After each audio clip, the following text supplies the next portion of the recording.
the 63rd session. So the only purpose for this meeting is to hear potential student fee increase presentations and to ask questions. No other business will be in order this time. With that, opening roll call. Speaker Albright. Howdy. Myself. Chair Thornburg. Howdy. Chair Sparta. Howdy. Chair Caperton. Chair Caperton. Chair Russo. Howdy. Chair McDuffie. Howdy. Senator Bell. Senator Bell. Senator Zoller. Senator Zoller. Senator Sheffield. Senator Sheffield. Senator Radley. Senator Radley. Senator Webb. Senator Webb. Senator Hendler. Senator Hendler. Senator Whitaker. Howdy. Senator Robertson. Howdy. Senator Tosh. Howdy. Senator Pulliam. Howdy. Senator Latham. Howdy. Senator Beatty. Howdy. Senator Davenport. Senator Davenport. Senator Keever. Senator Landry. Senator Landry. Senator Logston. Senator Elizabeth Smith. Senator Elizabeth Smith. Senator Barrett. Senator Barrett. Howdy. Senator Young. Senator Young. Senator Bertigay. Senator Bertigay. Senator Menard. Senator Weathers. Senator Rachel Sullivan.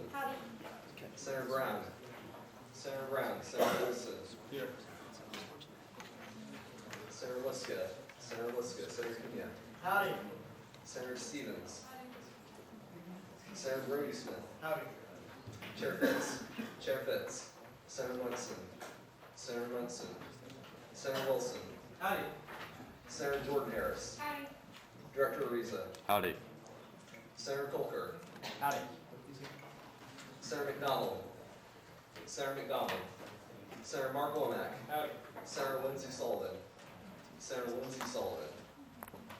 Senator Scoggins. Senator Gross-Skidauer. Senator Gross-Skidauer. Senator Hilton.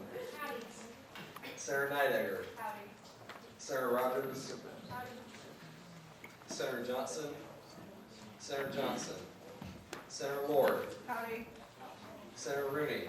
Howdy. Senator Kulak. Senator Kulak. Senator Landis. Senator Landis. Senator Nietzsche. Howdy. Senator Crumpley. Howdy. Senator LaMarche. Howdy. Senator Crow. Howdy. Senator Jody Harris. Howdy. Senator Riley. Howdy. Senator Lang. Howdy. Senator Lawson. Senator Lawson. Senator Bender. Howdy. Senator Murad. Senator Reichert. Senator Reichert. Senator Kirk. Senator Cox. Howdy. Senator Chaudhary. Howdy. With that, I will everyone please stand for the communication and pledge of allegiance.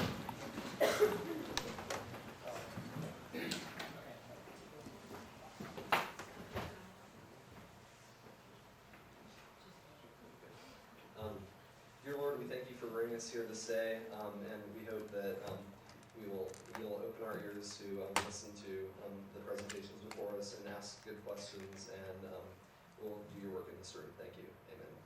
Amen.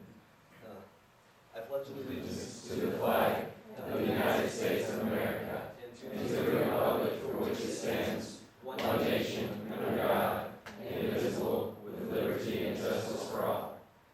On the Texas flag, I pledge allegiance to thee, Texas, one state, under God, one and indivisible.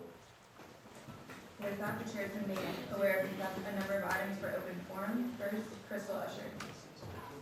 Howdy. Howdy. So I got a message from the Election Commission. There will be a forum on November 3rd from 5:30 to 7 in Columbus 136 about the election regulations. So if you guys want to attend that, it's next week. And Cameron is encouraging anybody that's been involved with campaigns or elections to come, as well as any students. So just so y'all know about that. With that, Crystal Usher and Chris Esparza. All right, howdy again. Howdy. Chris and I are starting something new. That's coming this Sunday. We will have office hours every Sunday from 4 to 6 p.m. in Coldest at the Senate desk. So if you guys have any questions, want to go over any issues, you can come by then, or you can always email us. And that's that. It's at academicaffaires63@gmail.com is my email. And it's crystalusher@gmail.com. Thanks and good going. You can. Mark Womack.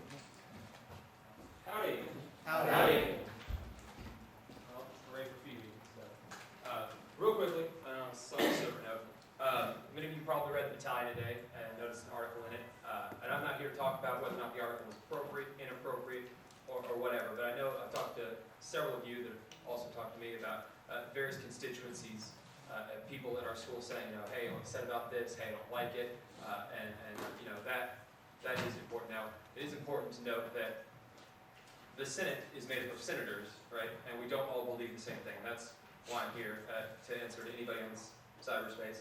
And just to say, for the record, that senators don't all believe the same thing. That's the Senate part.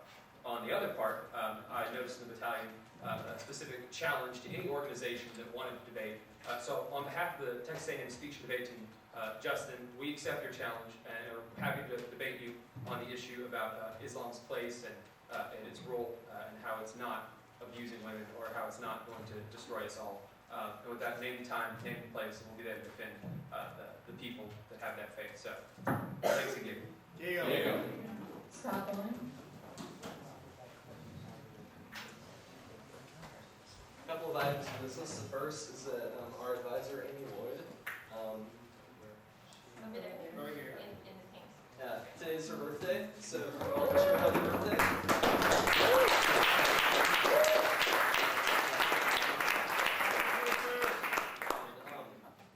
And then also, in keeping with tradition, I'd like to read the mission statement. The Texas A&M University Student Senate represents all students in order to enhance the Texas A&M experience within our university and communities through research, legislation, and advocacy in accordance with the core values of our institution. Thank you. With that, we'll move on to our next item of business. I'd first like to thank all of the people here tonight to present these increases to us. We really appreciate the opportunity to hear these presentations. So with that, the Computer Access and Instructional Technology team. You have 10 minutes starting at Howdy.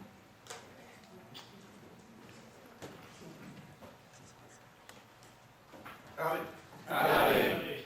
Well, I'm Pierce Cantrell. I'm the Vice President, Associate Provost for IT and a faculty member in Electrical and Computer Engineering. And many years ago, for 2 years, I was the faculty senate representative to the Student Senate, so it's always nice to be with you. Next time. Do I have a clicker or? No. Long story, just tell That's me. all right. So I'm going to talk to you about the proposed increase in the computer access instructional technology fee. I'll look first at the recent history of how those fee increases have gone since 2002.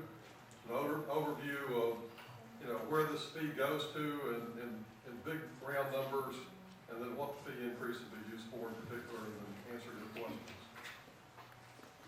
So we're proposing a $1 increase for 2011-12, so next year. 83 cents of that dollar will go for computer access related things, and 17 cents for instructional technology, and I'll talk about what those are.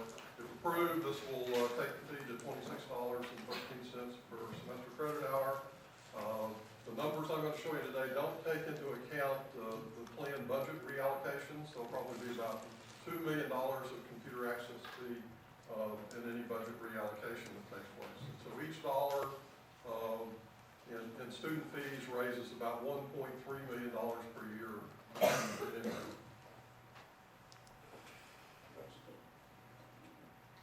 So here's the history since, I guess, 2004 of the fee increases. That was really the last time there wasn't an increase in the annual fee rate.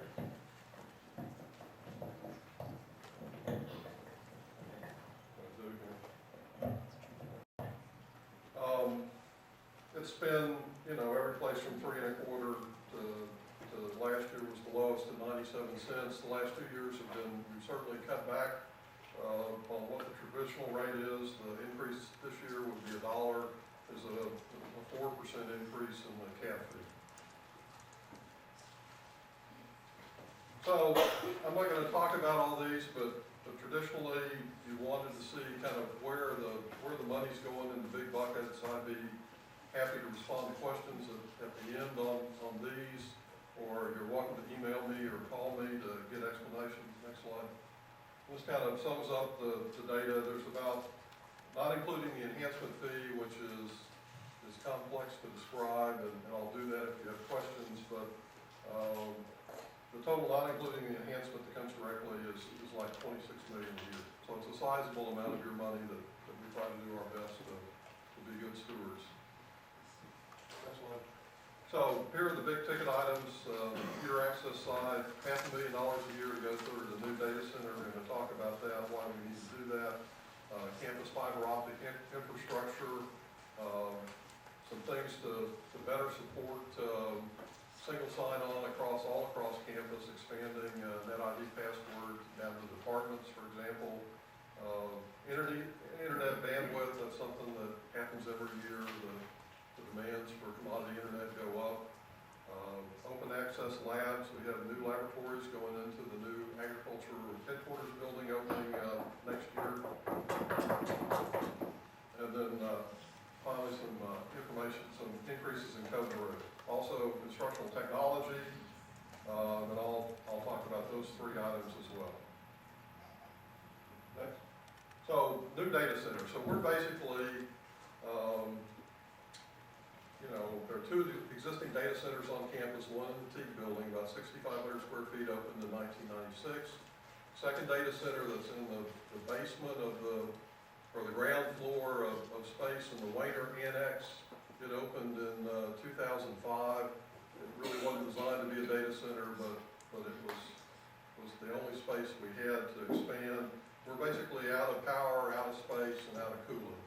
And without planning to go to the future, we're not going to have any place to handle the expansion. In addition, we could save a lot of money on campus if we could get servers out of departmental and college spaces where they are not in a controlled environment space, and then do setback our energy controls in those buildings. And we could also be a lot more efficient. There's a lot of new technology, both in storage and in virtualization, that I think can cause us to save a lot of money, but we need more space to put those in. This will be the first of three increases I'd be coming to you with. The cost to do one's about $2 million a year. We'll try to do about $1.5 million out of student fees, and then $500,000 from the university. It's expensive to do data center space, but we're so big that you think certainly a big ticket item is cloud computing. We're so big that running private clouds makes lots of sense for us, and we do that. We run services, for example, Texas A&M University Central Texas contracts with us on the infrastructure to run their internet system. And so we get income for that, and it helps keep your fees down. Campus fiber optic infrastructure, we started building fiber about 20 years ago. The fiber that was installed in those days can only do a gigabit per second. And it's now time to go back to all of the places where we have that older fiber and install the new model of fiber called single mode fiber that can handle 10 gigabits per second, 40 gigabits, and 100 gigabits. So I know those seem like big numbers, but there are a number of buildings on campus. For example, the new physics building has 10 gigabits installed in it. The campus backbone runs at 10 gigabits today. The two connections off campus, we have a 10 gigabit connection to Houston, the 10 gigabit connection to Dallas. We share with the University of Texas system, and we back up. We have a really great collaboration with them in this area, and we save a lot of money. They back up our internet, we back up theirs if either of us fail. Theirs has actually failed twice this year from a fiber cut in Austin. And the whole traffic failed over to our internet service provider in Dallas. This is an important thing for us to do, and it's going to take a total of about $10 million over the next 10 years to do all that build out. Infrastructure systems, NetIDs, there's a lot of things we need to develop to make access easier. There are like 50 or 60 applications with NetID single sign-on across campus, but there's a lot of additional places to make it easier. So individual labs in your departments, in your colleges, you probably have some different password today that you have to remember to get into those. And to make the campus easier, we want to expand that out, but we need 2 additional software programmers to handle that. We want to do NetID resets better. That's a big problem for many of you. We want to do that with cell phones, give you that option so you can do a text message to your cell phone and use that to do your reset. I think that's an important thing for us to do. Code Maroon pop-ups, we want to expand Code Maroon so that everybody that has a desktop or a laptop on campus will be able to do those code maroons and get a pop-up that'll tell you that. Next slide. Internet bandwidth goes up every year. If you don't want slow internet connections, we have to continue to add. And we've been at points in the past where, we made the decision not to increase it. Internet capacity was slow on campus, and I think the one thing that you do appreciate us for is making sure that your internet connections are good and you have good wireless access and network connections, but it costs money to do that. Open Access Labs, so we have new Open Access Lab computer classrooms in the new ACT headquarters building.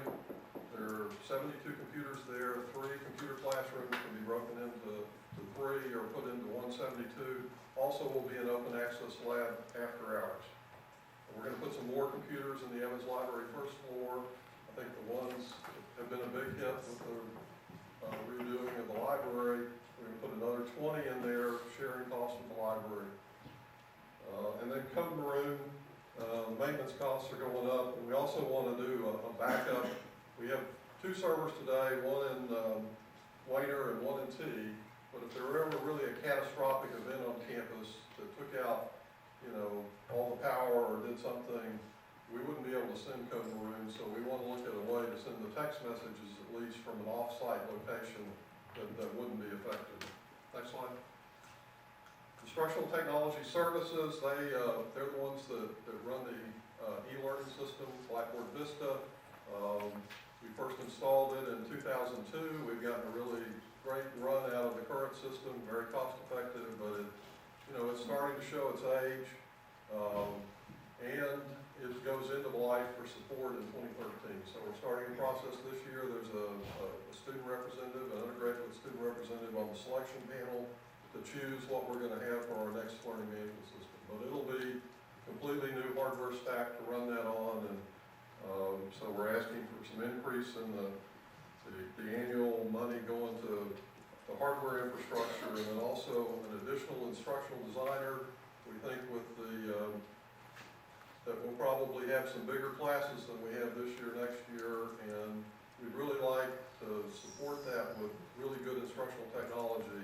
What we don't do, we have good training for the faculty, but we don't really have anybody that helps them really do the materials unless it's in their department. So this would be one person who would really be devoted to trying to make the learning environment in really large classes better than it is today.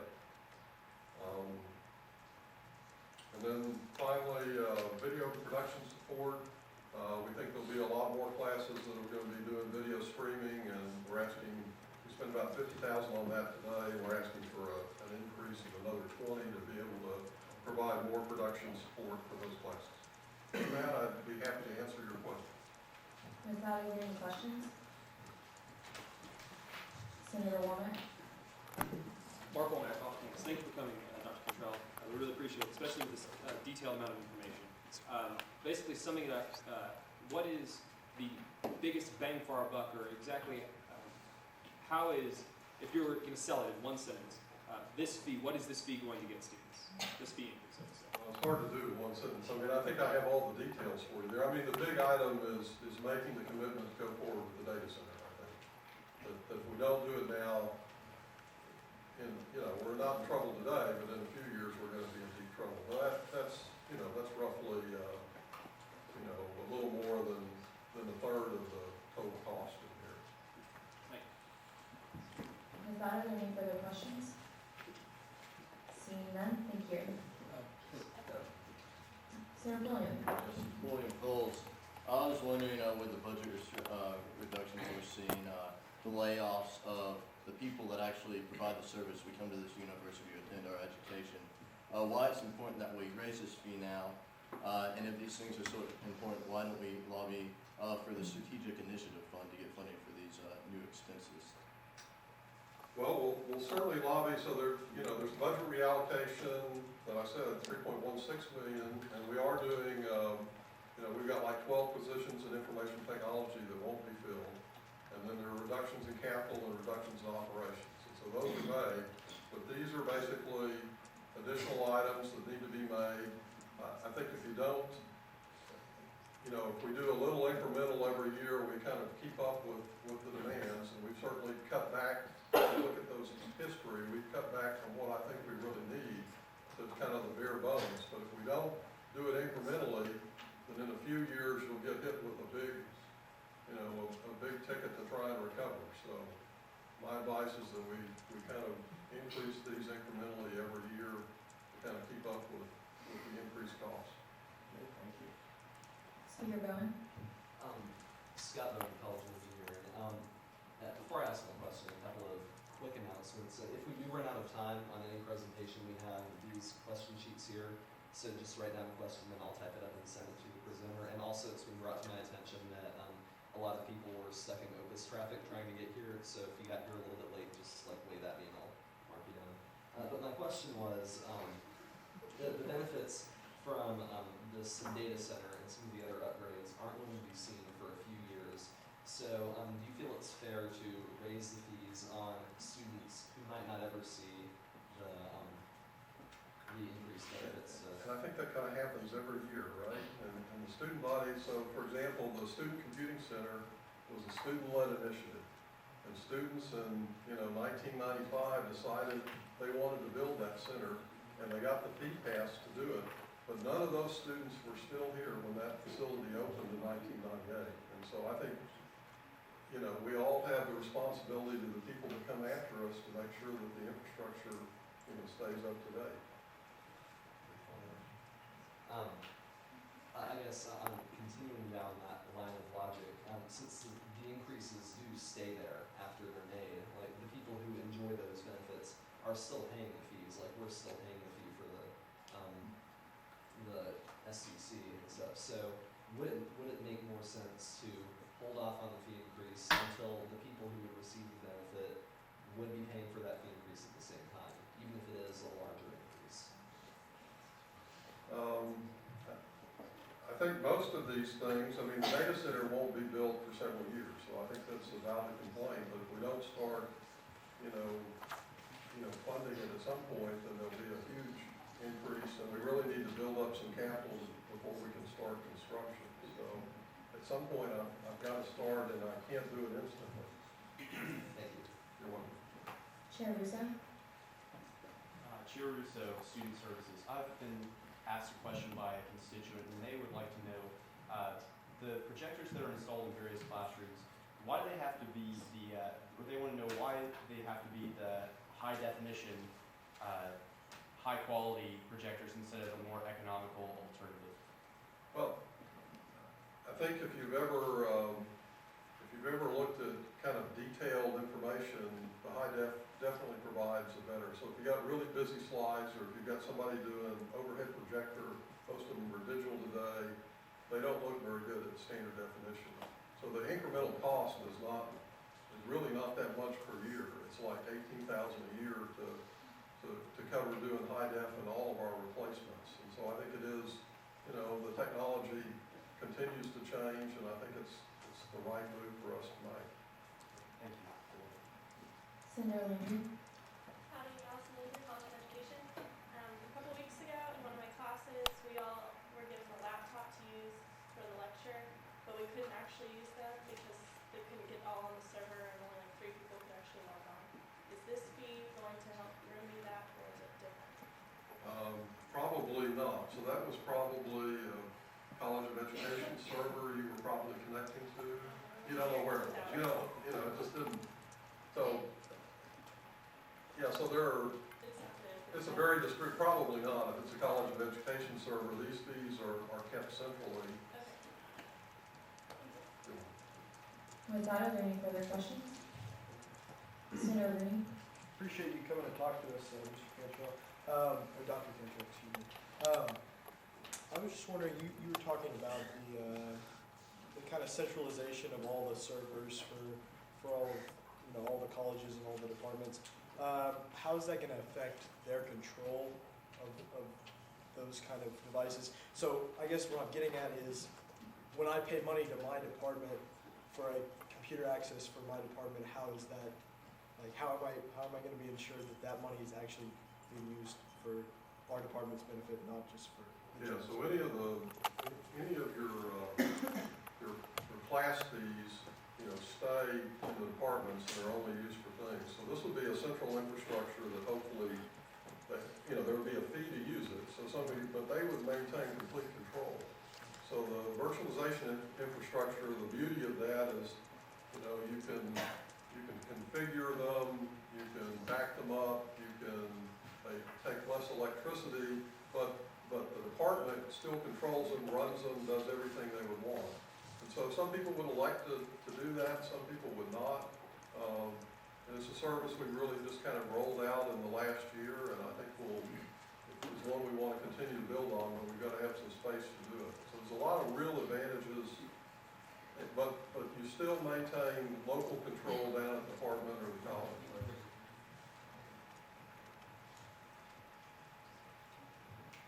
Speaker one. Scott Moen, College of Engineering. I didn't hear the question. Apparently the wireless access in some of the dorms like Mosier, the access is slow and it's been turned off multiple times. What plans do you guys have to upgrade those?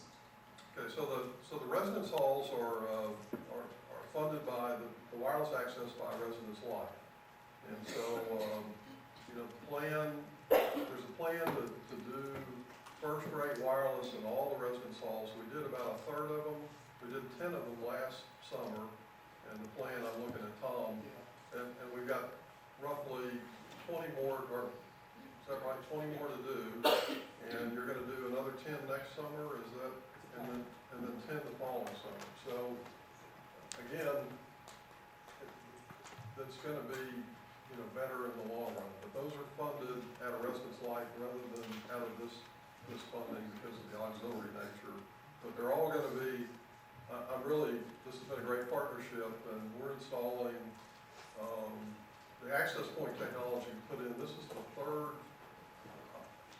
generation of different wireless technology we've had in the last 10 years. So this is the kind of latest and greatest, dual band, really fast, good stuff. Thank you. You're welcome. Are there any further questions? Seeing none. Senator Chowdhury. How much you agree with your partners? My question is regarding building new data centers. So you mentioned you plan to build a 10,000 square feet off-campus data center. So won't it be cheaper to rent this data center from services like Mosby, or there are like other companies like some Dropbox? In small numbers, that's true, but in big square footage, it's not. So it's really much more cost effective once you get above a certain size to do your own. We're just so big that in most cases it does. So when you lease space, you also not only pay for the space and the cooling, but you pay for the electricity. So for every rack, for example, we have some key services in Dallas that we have connected, you know, for backup of the university. And we pay about, you know, $1,500 per rack per month. And it's just really pricey. It's good to do that in small numbers, but once you get to a certain size, it's not as effective. With that, are there any further questions? Seeing none, thank you. Thank you.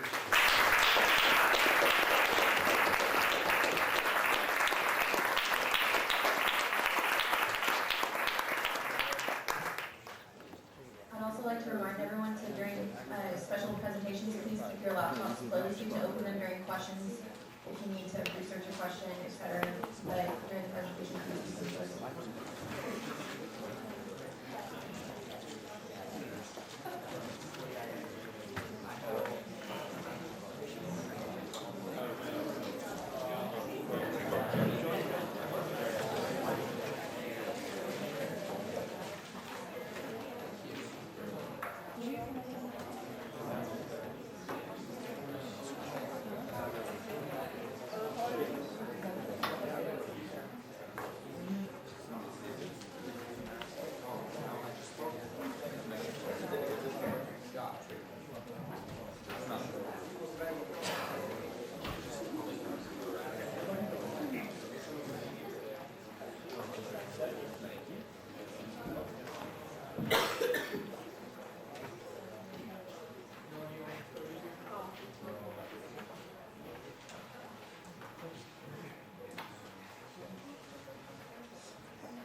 Next, we have the student service fee. We have 10 minutes starting at Howdy.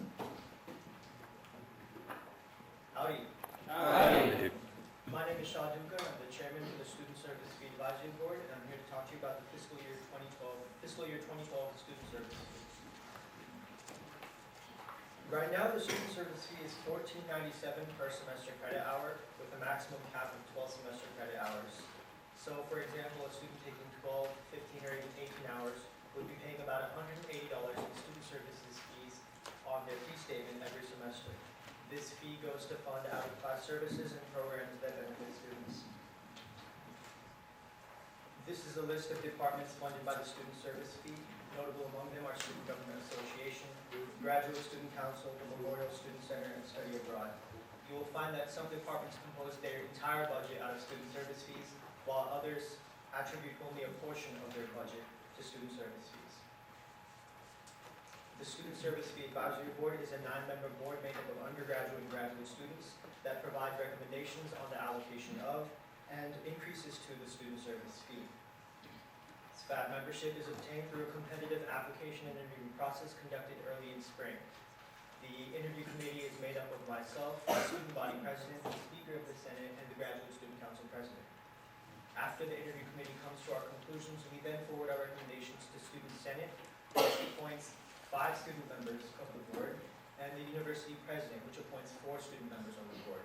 It is important to note that even though the state of Texas mandates that only 5 members on the board be students, the Student Service Fee Advisory Board at Texas A&M is made up entirely of undergraduate and graduate students. Currently, we have 3 graduate students and 6 undergraduate students. Let me go ahead and talk about SFAT's process. In early spring, each department is assigned a liaison. The liaison works closely with them to understand the intricacies of their budget, their programs, their initiatives. Each department in the spring provides presentations to the board so that the board understands what each department does. Then the departments return to the board in fall to present them with funding requests. After all the presentations are done, the board deliberates with 1 vote per person. Student feedback is obtained throughout the entire process, and then our preliminary recommendations are forwarded to the Graduate Student Council and the Student Senate, which is what we're doing right now. Afterward, we forward our final recommendations to the Vice President for Student Affairs. I'm happy to announce that the board has come to a recommendation that the fiscal year 2012 student service fee remain at $14.97 per semester credit hour.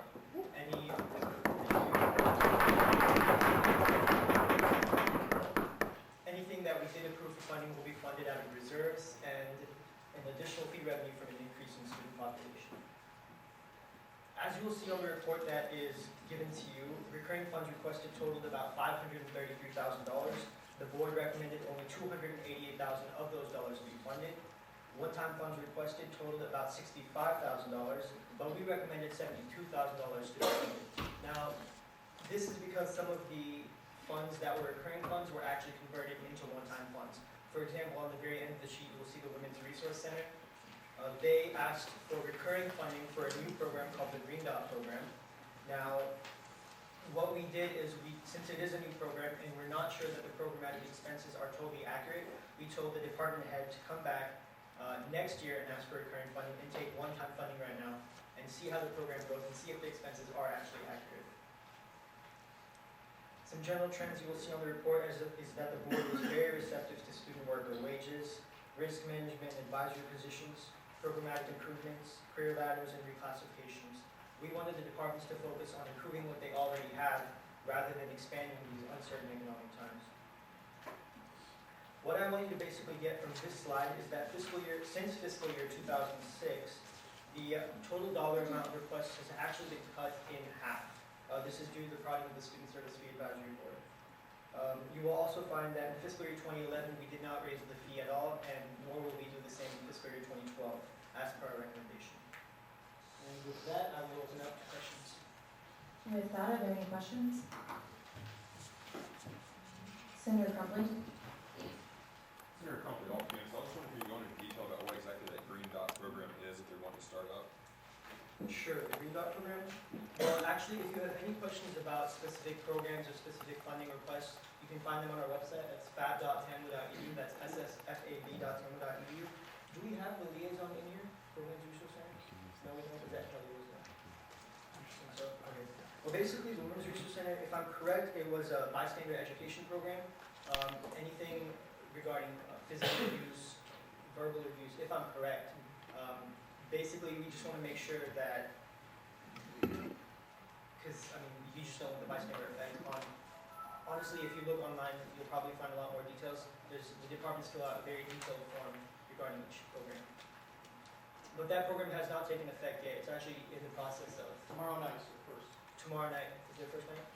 Okay. And so we'll evaluate the impact of that program next year when they come back to request for grant funding.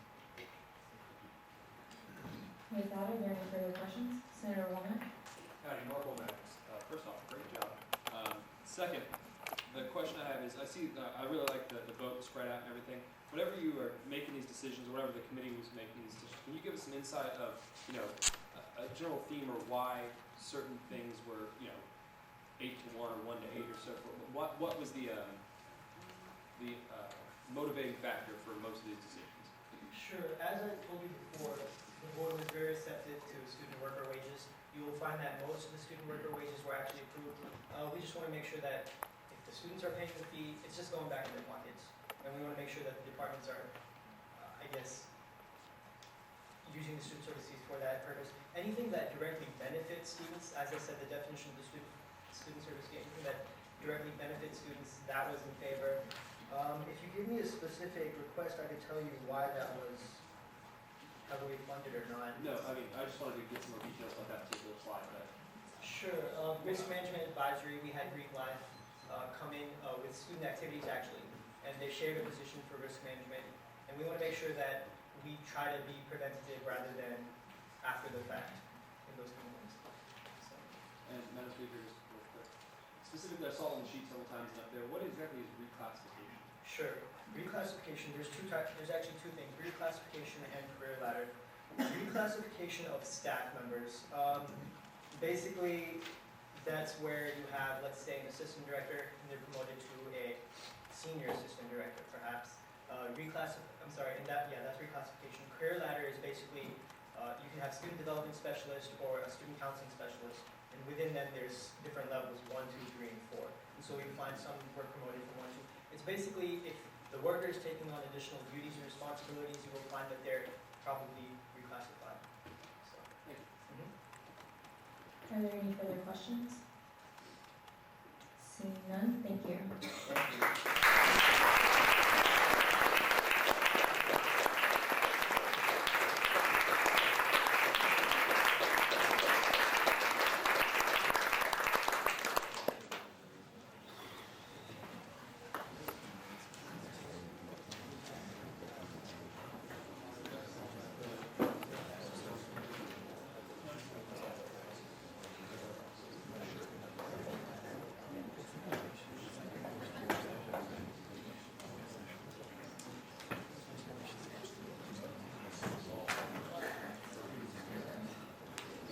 Next, we have the recreational sports team.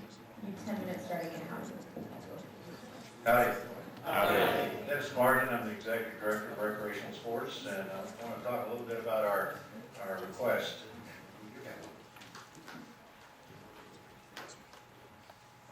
First of all, let's talk a little bit about the history. The current fee is $101.92 per semester. You see the summer session rate. The cap, according to our legislation, is $175. And again, we face the situation where when it's raised cumulative 10%, then it has to go back to referendum. The last referendum raised it to 98. So when we go across the threshold of 107.80, then we'll have to have another referendum. Aggies pay as you go. This is something we've been talking about for the last several years, and Aggies are buying into it because it really is the right thing to do. The whole concept here is you pay for what you use. We have a lot of assets that last for more than 1 year, and how do you fairly distribute that over the thousands of Aggies that are here during that time? We have a building that's going to last 50 to 75 years. And how much should you pay for versus the class of 2030. So we developed a methodology for that, and which we've been trying to follow that. And we pay not only for building but equipment. We have equipment that lasts 3 years to 10 years to 20 years. How do we figure that out?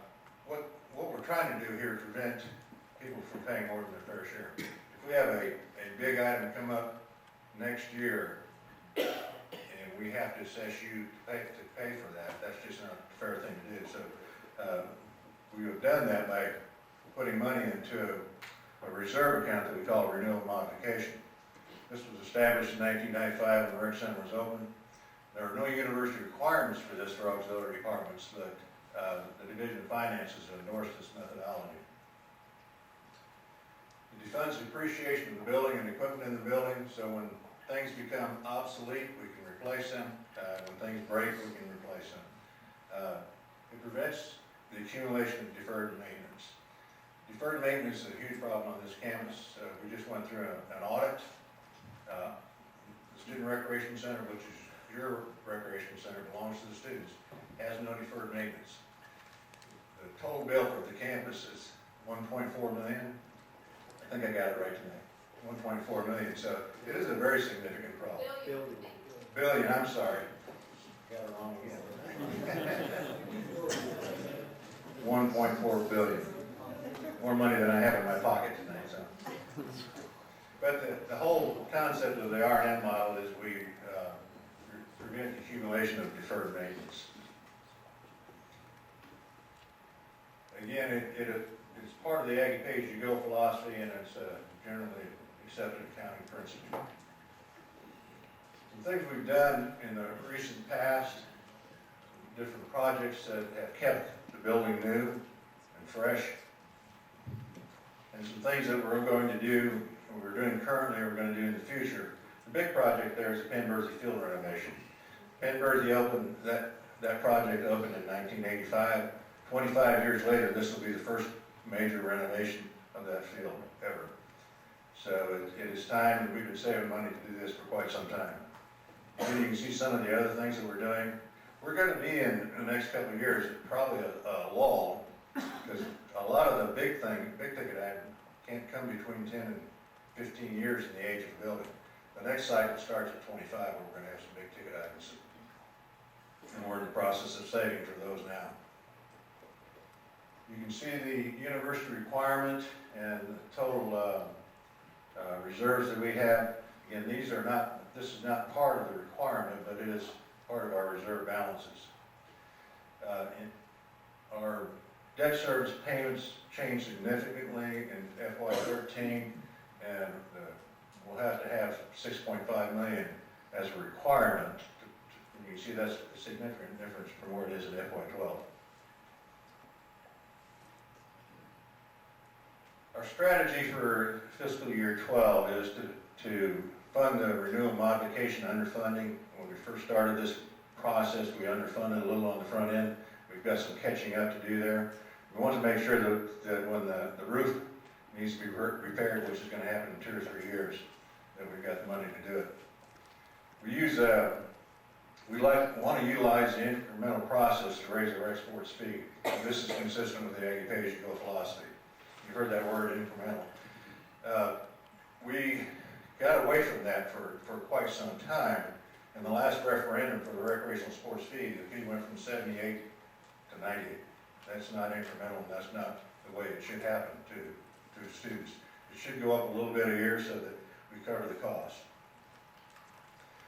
What we want to do is cover what is known to be increased cost, increased recurring cost. And the things that are hitting us that we know about, the auxiliary fee, and the potential of a merit pool increase for staff. If both of those things happen, we're asking to increase the fee by $2.08 per semester, not per credit hour. Our fee generates, each dollar of our fee generates about $103,000, not $1.3 million. And if the merit pool is not approved, then we're asking for $1.08. And you can see this will take it either to 104 or 103. Rec Center continues to be one of the most popular activities on campus, and recreational sports is the same way. 78% of the Aggies in any one semester will use the Rec Center. Last time we did a survey and asked students if they use our programs or services, 92% of them said they did. That's a huge number. Safe and convenient location. We offer a lot of diverse health and fitness options. Our programs continue to grow, and as you know, in the next couple of years, the demand for space by student organizations is extremely high. It's hard to find space to do things. And so we're looking at expanding the Rec Center sometime soon. It was designed to be used in conjunction with the Reed Building and the G. Riley White facilities that are right across the street from here. That was part of the whole concept of how much space did we need when we built the Rec Center.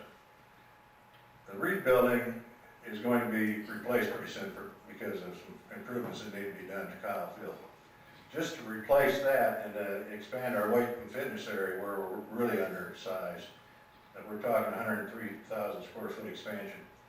Plus, we're looking at an 18% growth in the student body from 1995 to 2010. We have not expanded the Rec Center at all since it opened in 1995. There's potential for the student referendum in the spring of 2011. That may slide to 2012. We're working with the Department of Health and Kinesiology, and the reason we're doing that is if they help on the capital and the recurring cost, the cost to use is quite a bit less, significantly less. Once this is approved, the facility could be open in 3 years. It's been our standard operating procedure not to charge students until the facility is open. So we would not be charging this fee until we open. We have the ability to borrow money on a short term, and we can do that and get the building built and then start charging the fee. Questions? Speaker Rowan? Scott Miller, College of Engineering.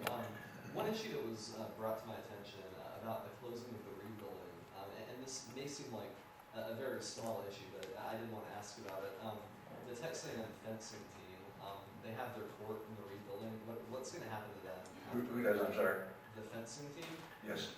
What's going to happen to them and any other athletic activity that may have special needs that are currently met by the Reed Building, but when that goes away, what's going to happen to them? We're working right now on a short-term and long-term solution. Of course, the long-term solution is potentially expanding the Rec Center. That's 3 to 4 years down the road, given the best of things happening. In the meantime, we're looking for space, either to lease space, we're looking to build temporary space. Some of the facilities that we're talking about, like gymnasiums, are not available anywhere. So where do you get them? You go build them. And there's facilities similar to the facilities that the athletic department built that can be put up in a short period of time and at a fairly low cost. And so we're investigating all those kinds of things to replace it. But we will do our very best to make sure that everybody has a place.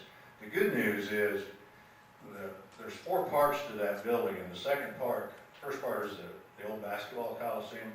The second part of that building is going to remain, and that's in that facility right now, Sunday through Thursday, from 5 to 11 o'clock. We have 4 rooms that are both solid with student organizations, and whether they're a dance club or a karate club, the Aggie Wranglers practice there. There's a whole bunch of people that use that facility. And that facility is going to remain. That takes a little pressure off, but we still have some significant problems to solve. Thank you. Senator Landry? So I'm a senior, and I've been to the rec 4 times. Once to watch a swim meet, once to hang out with people, and twice to eat fish those days I don't have anymore. So how is it really pay as you go? If I don't ever go, but I pay? This goes back to, there are a lot of services on this campus that, and some people use some of them, some people don't. It's like, you can't build a building like this without taxing everybody. it's just, financially, there's no methodology that works if you don't tax everybody. So to have a facility like this, you have to tax everybody. What we have done, and we've done since 1982 or 83, is we have additional fees. So if you go there and you take a group exercise class, you're gonna pay additional. If you climb the rock wall, you're gonna pay additional. If you use a personal trainer, you're gonna pay additional. So we've tried to mitigate the tax by establishing user fees. We raise $3 million a year, $3.5 million a year in user fees. That's in about a $13 million budget, somewhere in that range. Chairman Duffy? Greg Duffy, off campus. With the expansion of the rec center in the years to come, and assuming that parts of the rec facilities will become out of use for students, do you see any change in hours of operations or availability for students? And if so, what type of concessions will be made for students? I looked pretty closely at the facilities requested, not only for recreation and for kinesiology, and they're very similar facilities except for very few. So there's going to be things that are strictly recreation in that building, things that are strictly health kinesiology in that building, and there's going to be a lot of it that's going to be used by both. Now, we've been doing this for 15 years. We have activity classes in the facility right now, and we have a philosophy that for the most part, probably 95% of the time to 99% of the time, we maintain at least half of the space for recreation. And that doesn't count, you know, if we put an intramural program in this space, they only get half of it because the other half is used for recreation. So that's been our philosophy all along. We think it's worked very well. There are times where we get too crowded. But I think with the additional space, it's going to be better than it is today. Because people don't usually go to the Reed building to recreate. It's not that good a space. So when we have a lot better space over there and in the same quantity, I think you'll see the crowd spread out a little bit. With that, are there any further questions? Seeing none, thank you.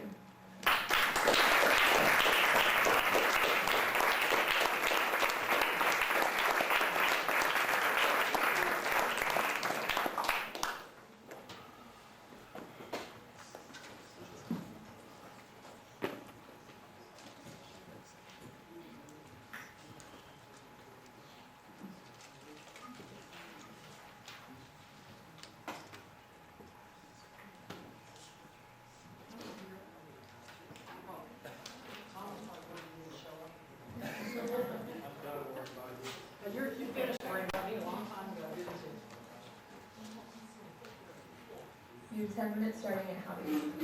Thank you very much.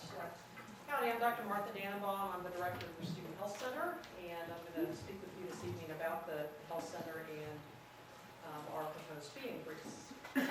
First of all, remind you about the services we provide for those of you who have not seen us.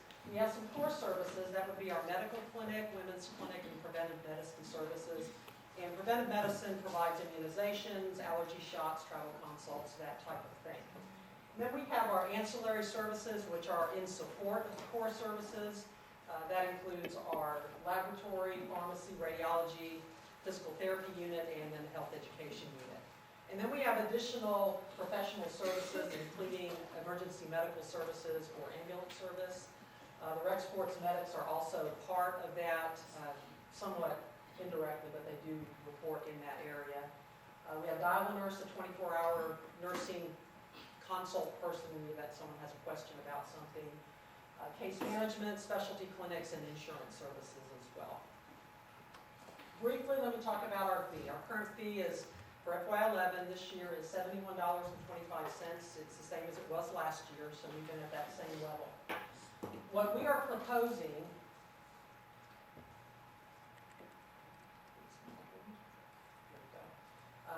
a $2.75 increase to that fee, and the breakdown of part of that to operating expenses, equity pay, and merit, and I'll talk more about those in just a minute.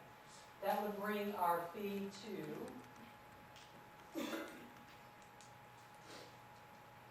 $74, a proposed fee for FY12. And keep in mind, if you don't already know it, that we are a capped fee at $75. This is legislatively set. And in order for us to go above 75, we do have to have legislative approval to do that. As far as operating expenses, what we're looking at there is increase in cost of medical supplies and pharmaceuticals predominantly. The cost of medicine is constantly increasing. If you look at national inflation rate, depending on what source you look at, that can be anywhere from 5 to 6% up to 12, 15%, just depends on what's included in that. And we typically run about that same level. We expect that about $1 of the fee would cover our increase in operating expenses. We anticipate our cost increases will be about what the national average is, but it varies. We, for example, had a 45% increase in the cost of our flu shots for us to buy them to be able to give those to students. And we can't necessarily pass that completely on to the user. Obviously, we want to stay below market rate and have a good deal for students. So we have to deal with those on a daily basis almost. And our garden variety penicillin went up 7% this year. That's generic. Reminder, our budget is completely funded by students. We are an auxiliary unit. 75% comes from the fee that you all pay, and 25% comes from the fee for service for the users who come in and utilize our services. As far as equity pay adjustments, we're looking at 25 cents of the fee going towards that. Particularly for our medical professionals, the physicians, we've noticed divergence of salaries over time. We have some who've been here for quite some time, and most of our physicians are performing the same duties. They have the same job description, similar training, similar experience, and so we would like those salaries to be more reflective of that. And then finally, as far as merit, that's approximately $1.50 of that fee based on the recommendation coming from Dr. Lofton. Ongoing merit is important and necessary, particularly with a large professional staff. All of us want to see an increase in our salaries over time, and medical professionals are no different. And so if we can't continue to offer that over time, we will lose some of those people who will make choices to go out and do something else. And unfortunately, with losing that, we lose some of the institutional knowledge and the ability to progress. Briefly, our fee over the last 10 years, annual increase of about 3.7%. Obviously, a few years have been flat for varied reasons. When we look at, if we do a hypothetical 3.7% increase per year over the next 8 years, we'll reach $100. Our cap is at 75. If our cap does not get raised, we'll never go beyond that 75. So somehow we have to make up that additional fee that is there. So we either raise the cap, or if the cap doesn't get raised, we have to look for alternate sources of revenue. Briefly about our current facility. This facility, built in 1973, was last remodeled in 1986 for a student population of 35,000. Clearly, we are beyond that at this point. We do have continuous maintenance and repairs for an older facility. And we do budget for that, but it is the student money that goes for that. And I will tell you, we have reached our capacity as far as our ability to stick more bodies in there to see patients. If we had enough bodies to see people and see them 24/7, that's one thing, but we don't have office space to stick more people in to be able to provide more care. So we are at our capacity. A couple of things about what we've done this last year, and then I'll end. We've had several major things we've had to take care of. We had a service elevator, freight elevator in our parking lot that clearly leaked a lot of water into it, because this is what the walls looked like. So we removed the service elevator and redid the walls and made it actually usable space. Not usable space for patient care, but usable nonetheless. We had several lovely water features around our building when it rained. The sidewalk on the parking lot side, and just to let you know, the freight elevator was right next to that sidewalk there, the one on the left. And these other two are on the back. We have repaired those, and of course that takes some funding to do that, but now we don't have water features inside the building as a result of that. We did a major replacement of our heating, ventilation, and air conditioning pipes over the break between fall and spring semesters last year. For comparison, the things that look like table saws at the top, those should look like boat propellers. Okay? Our facility services fortunately found that in the process, and they called us and went ahead and replaced them. We're very pleased about that. And then all of these rusted-looking pipes there, we also replaced those and took care of water on the floor and other really concerning things. And then we had to do some mold abatement as a result of all the water coming in from the water features on the outside. And so we kind of had to redo all of that, and we're able to reclaim that space for use as well. What I will say about all of these things that I showed you, they're all in the basement of the building, and they're not any place that students can see them. So, you know, we probably put about $200,000 into taking care of major problems with the building that really hasn't done anything for the healthcare other than make the space perhaps safer for employees to be there and avoiding some of the major things that can happen when water pipes break in your basement. And with that, I will entertain questions. Senator Wilson? Tanner Wilson, College of Science. Thank you for coming. Do you have any information on wait times? Do you track those? That's particularly for walk-ins and how those have changed over recent years. Questions about wait times. We do track that. We actually track a lot of different, very interesting statistics about how our patients move through the building. I don't have that information in front of me. Certainly we can provide you with that. We moved to an open access model of scheduling a year ago, which is really very different than what we had prior to that. And it's built on the principle of let's do today's work today, and let's try to take care of everybody who wants to be seen today. And you build that schedule based on historical data on your use, and because we have an electronic medical record, we can look on a day-to-day, week-to-week basis to how students have utilized our facility. And we build the schedule to accommodate the majority of walk-in patients Monday, Tuesday. We have a few more pre-book availabilities Wednesday, Thursday. So we adjust that, monitor that. When we see that our wait times are trending upward at a certain time, we make adjustments in that schedule to accommodate it. All right, thank you. You're welcome. Senator Bland? Justin Pulling Bowles. I was wondering if this fee that we pay goes to subsidized birth control or other sex-related products. None of it goes to subsidized birth control. The birth control that we have at the health center, we have either the prescriptive pharmaceuticals and other contraceptive products that can be purchased in our pharmacy, and we price those on a cost plus type model, and so the cost of those is completely covered by the purchaser. And then we have things that are given to us, whether they're given to us by drug companies that we sign for sample products of contraceptive items. We have those, and those are, we are obligated to give those away. We can't sell those. Okay, thank you. Senator Handler? Howdy, this is Senator Mays. I was looking on the reallocation, or the request, and there's a line item of fees, allocation, non-SHS. What exactly, because it increased $200,000. And so you were saying that it was 100% student fees. I was just wondering where that Randy, can you speak to that? I'm not sure what you're looking at. Okay, well, it's the request just sent over to y'all. No, we don't get any money from anybody but students. We don't have any state funding. I'm not sure what that is. I'm certainly happy to look at it and see if I can clarify it. But no, it either comes from the student health fee or from what we bill for what we do. Okay. Oh, it's not, okay, that is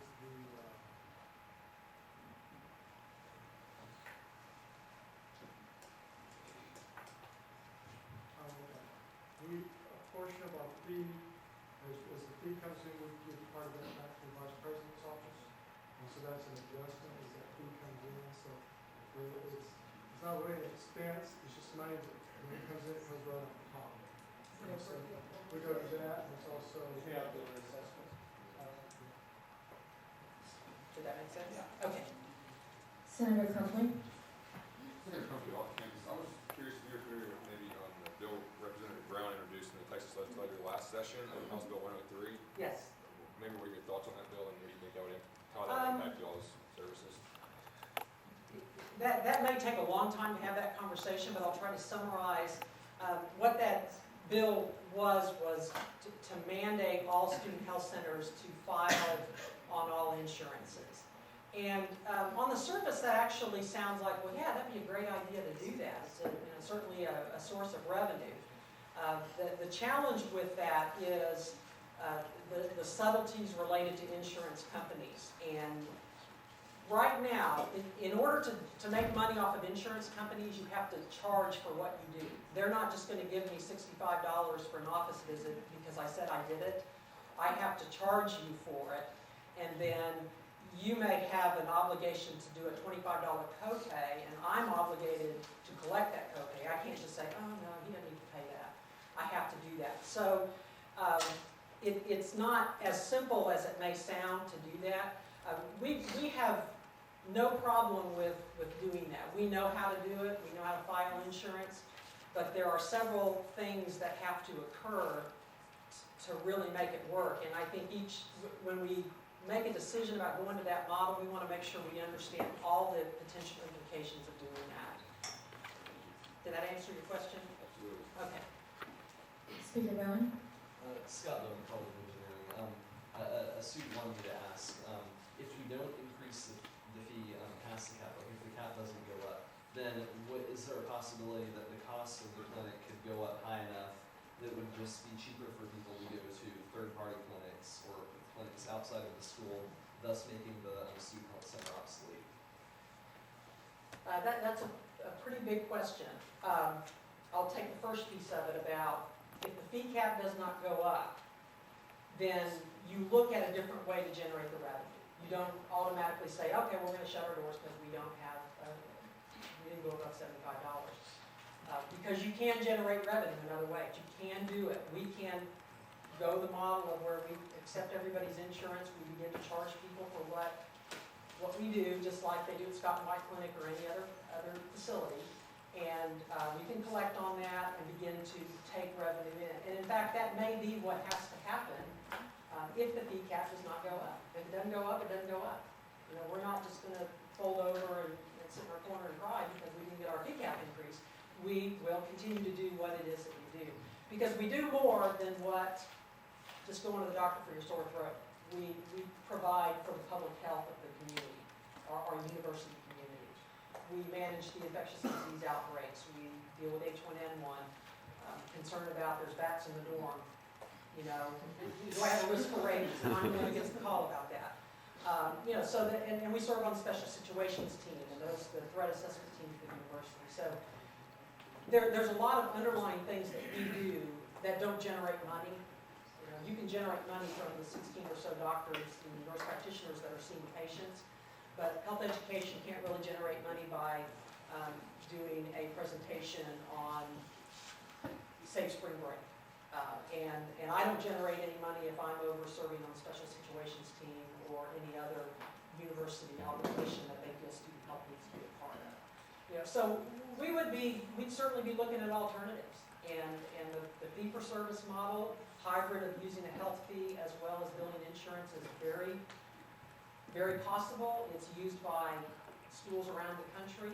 We have all sorts of models around the country. Some don't have a health fee, and they are completely funded by a fee-for-service model, but they may operate in a little different way than we do. Thank you. You're welcome. With that, are there any further questions? Seeing none, thank you.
diploma fee.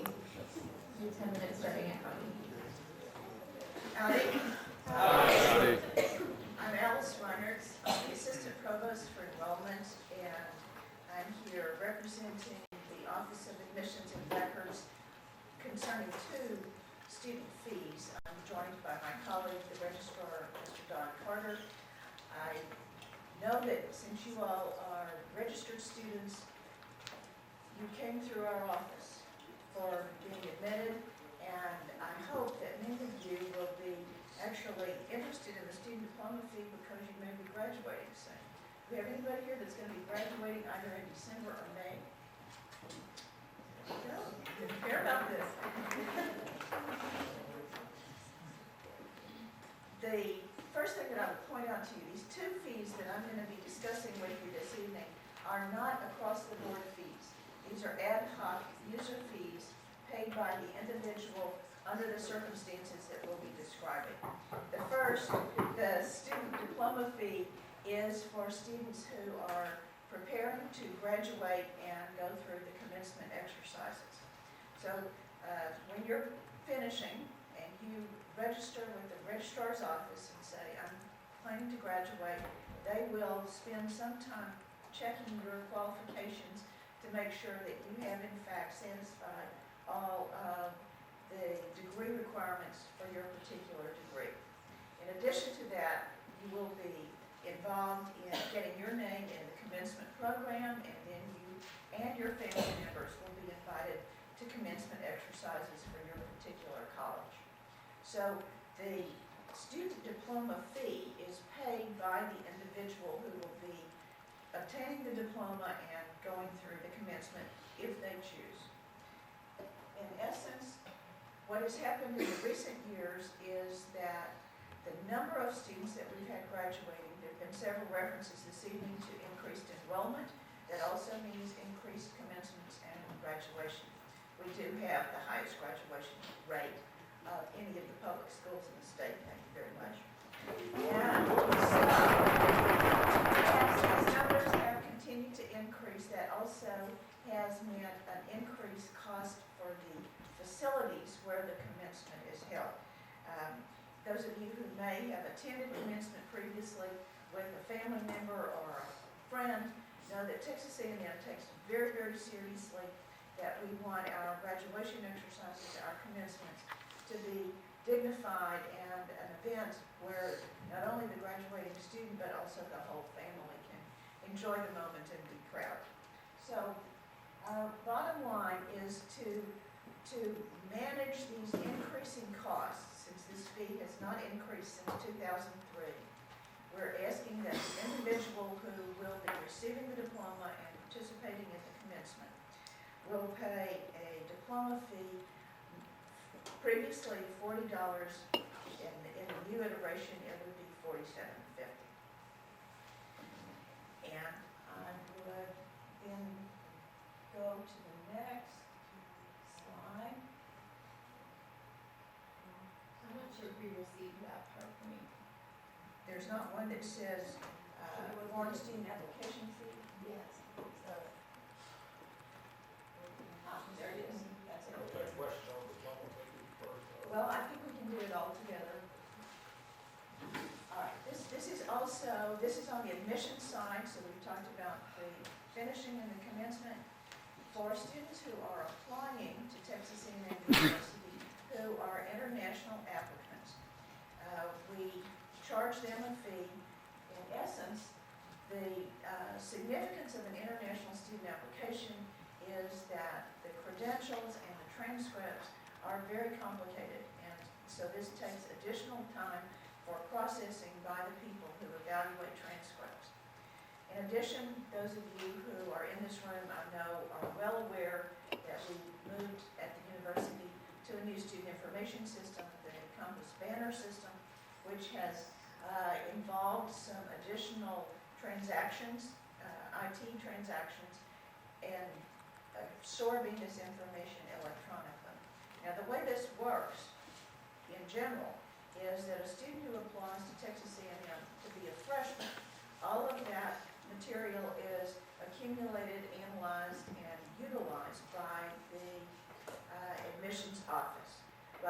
transfer students and for graduate students, all of that information is compiled electronically, but then it is shared with departments and programs, so that various faculty members or, in some cases, chairs of departments are looking at those applications and making the decisions.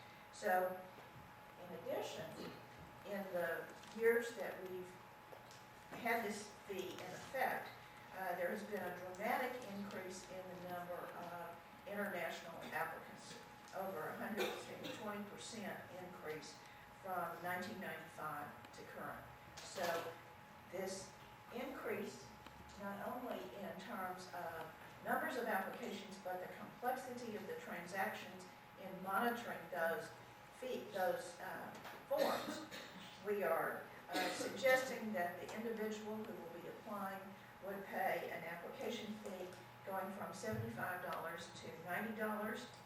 This would enable us to pay the people to get these applications done on time so that the decisions will get back to the applicants in timely fashion.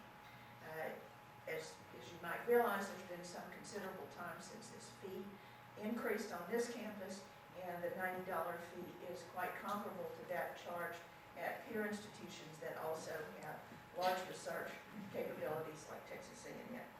So, in essence, we are asking for your approval of this fee for the individuals who will be applying here.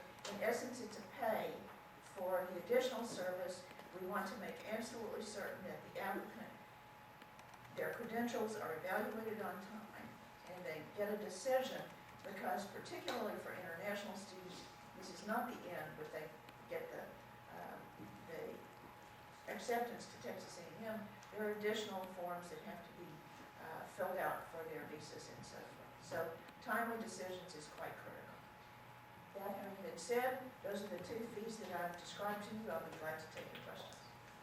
With that, Steve Rowan.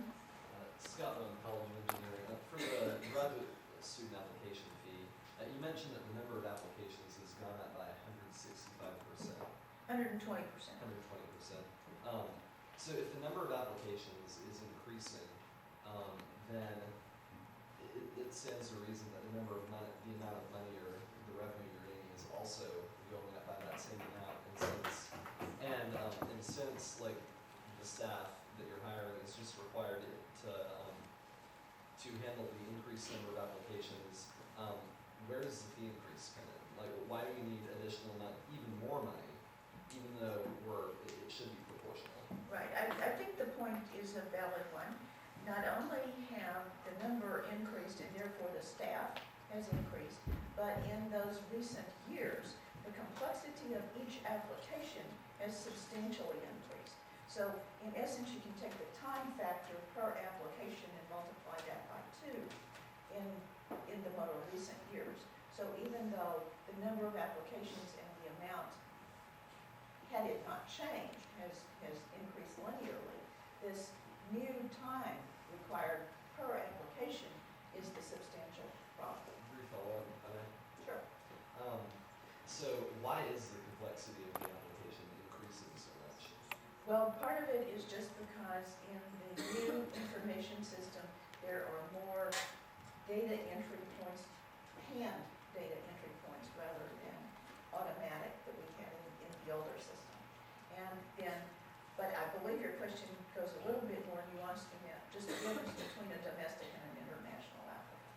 So for example, an international applicant will have transcripts from all over the world, and the coursework at those donor institutions, at the institution where the student has attended previously, have to be compared to Texas A&M coursework and domestic courses for similarities. And so as a result, not only do the individuals who are handling those applications have to be able to do the paperwork, there's a high degree of sophistication in comparing a transcript, for example, from Pakistan or from somewhere in the English system or somewhere in Latin America as compared to a U.S. transcript. So all of these are additive things that make each of those applications more time consuming. Thank you. Chairman Duffy. Greg McDuffie, off campus. I heard you mention that the new application system has more hand entries versus the old system, which was more automated. Could you please explain that counterintuitive piece of information? Sure. And I don't do this myself on a daily basis, but I've heard this from a number of people. The important element to consider is to go back to the legacy system named SIMS that we had before we went to Banner. And in the years that Texas A&M had utilized SIMS, there was a very excellent staff of individuals who had worked to customize that particular system to the particular needs of Texas A&M University, and therefore to the nuanced elements that we would be utilizing. By contrast, when we went to the Compass system, although it is highly sophisticated, it is more generic for what all universities would do as compared to what Texas A&M University specifically will do. And so the adjustments to the specific Texas A&M needs are being made, but we're not quite there yet. Senator Chaudhary? Mohammed Chaudhary, University Apartments. My question is regarding the transcripts of new applicants. You mentioned that a couple of faculty members can have access to the transcripts and recommendation letters of the new applicants. My question is that, do all the faculty members in the department have access to the transcripts of a new student? And if it is so, what is the reason of this? The question concerns the access to the applicant information, and that is determined by the department to which the applicant applies. And so it might be in the College of Engineering, for example, there are several different models. There are some models where a committee of, say, 5 faculty members look at all of their applications and make the decisions. There are some departments which have smaller numbers of applications, and every single person in the department will look. There are some departments, I believe, where they have a number of faculty members who will take a stack. So, for example, faculty member, the first person gets A through F, and the next one gets G through K. And they just do kind of a sort as to, yes, these are probably likely, and then they come back and do the refinements. So we provide information, access to the faculty or staff or administrator that the department says has, 1, has the right to look at this information, and 2, utilize that data in making the decision. They tell us, and then we generate the letter. The models are somewhat different. Senator Landry? Beyonce Landry, College of Education. I should probably know this because I'm graduating soon. But if I don't want to go to graduation because I don't agree with the speaker or I have a job or whatever reason, but I still want the diploma that I earned, I still have to pay the $47. That's correct. But you will love having the diploma on the wall with you. Yeah, isn't it up? And it's going to look pretty impressive. Okay. Now, may I say that $47.50 does not just cover the diploma. It covers the rent of the facility, Rita Arena. It covers my 4 full-time employees who do the degree evaluations. It covers the computer charges that we get from CIS to run our programs. The $47.50 does not just cover the diploma. Right. But I think her point was Well, by and you're choosing going not to to get go. another diploma, so No, it's not made out of gold, but, there's charges for that too. But congratulations. And with that, Speaker Bowman? Scott William College of Engineering, it's been brought up by the representative from IT, Andrew Self, the increasing cost of the Compass system. And we've also heard from a lot of students, both when it was introduced and still ongoing, like the amount of problems they've had with it, and now it's impacting, it may cause this fee to go up because it's, it sounds like part of the reason this fee would have to go up is because it's more complicated to use and not so near to our needs. How much has been put into possibly finding an alternative to the Compass system, and how feasible is that? question. On the other hand, there are elements of your question that I can't address, the one specifically related to my office. All of the parts that are involving hand data entry, one, that's always a problem because errors are made and two, it's time consuming. So we have a whole laundry list and those elements, and we have our own IT staff, and we are literally working down the list to try to make the modifications in the Compass system to make it more Texas A&M specific, just like we had done previously. It's just that takes some time, and in the interim, our needs for personnel have increased. But I think you make a good point. We all are working hard to make Compass work better for us as quickly as we can. Thank you. With that, Director Chin. Behind you. Jack Chin, Director of Communications. I want to ask you, do you differentiate those international students who also qualify as Texas residents? Yes. The question concerned domestic versus international, and a Texas resident qualifying student pays domestic rather than international.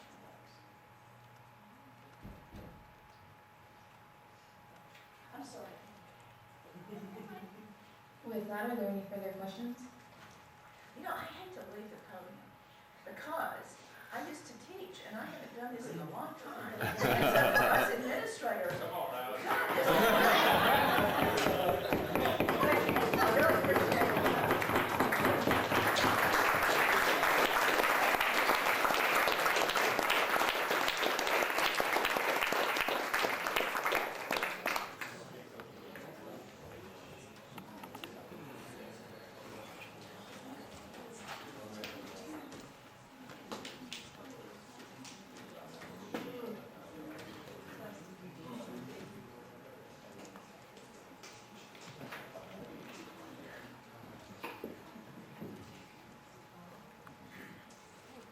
You have 10 minutes starting at 5.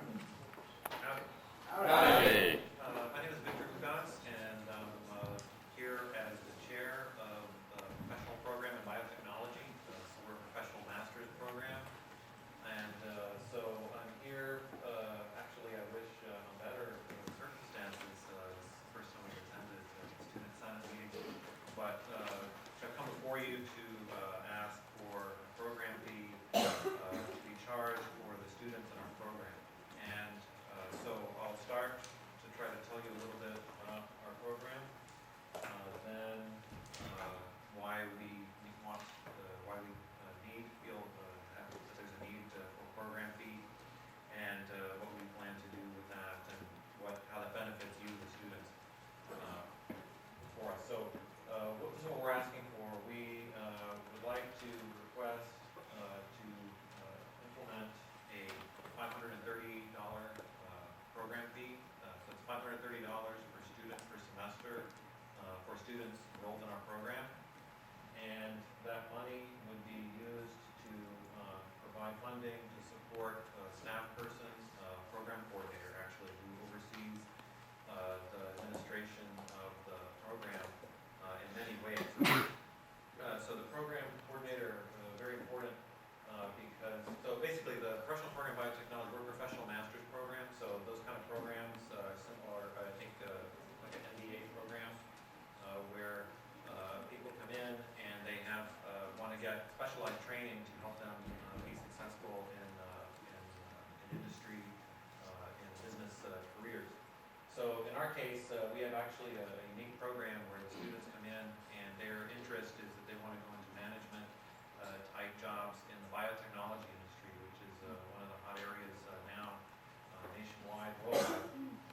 So the students come in and we give them experience that includes both hands-on work in the lab. So we have a four-course sequence that the students take that is some intensive hands-on laboratory work where they learn molecular biology techniques from basic laboratory techniques all the way up to processes that are used in industry. Then they also do supervised research experience with a faculty member in our faculty here at Texas A&M. So they do their coursework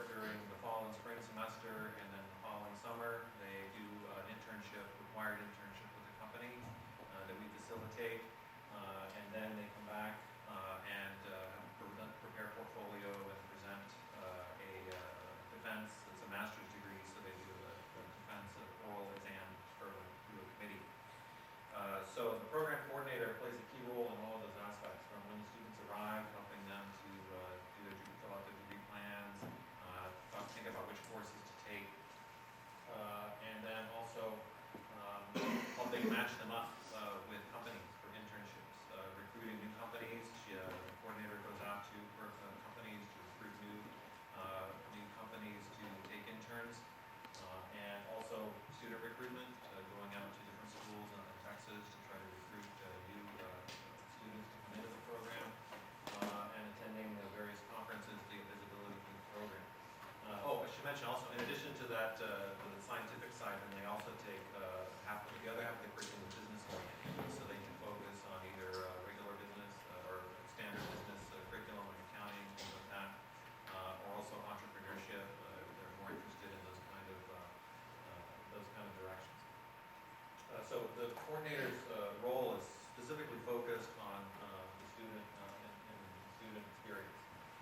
So because so this is classified as an interdisciplinary program. So so we don't have we're not like a department. We don't have a physical, we're made up of faculty from different departments that come together to provide this educational experience. And so the way those are administered is a little unusual. I'm just learning this myself since I just took over in September 1. But basically, we get a home department that provides like a physical location, mailing address, website, things like that. But we have to go basically get money from departments to help sustain our program.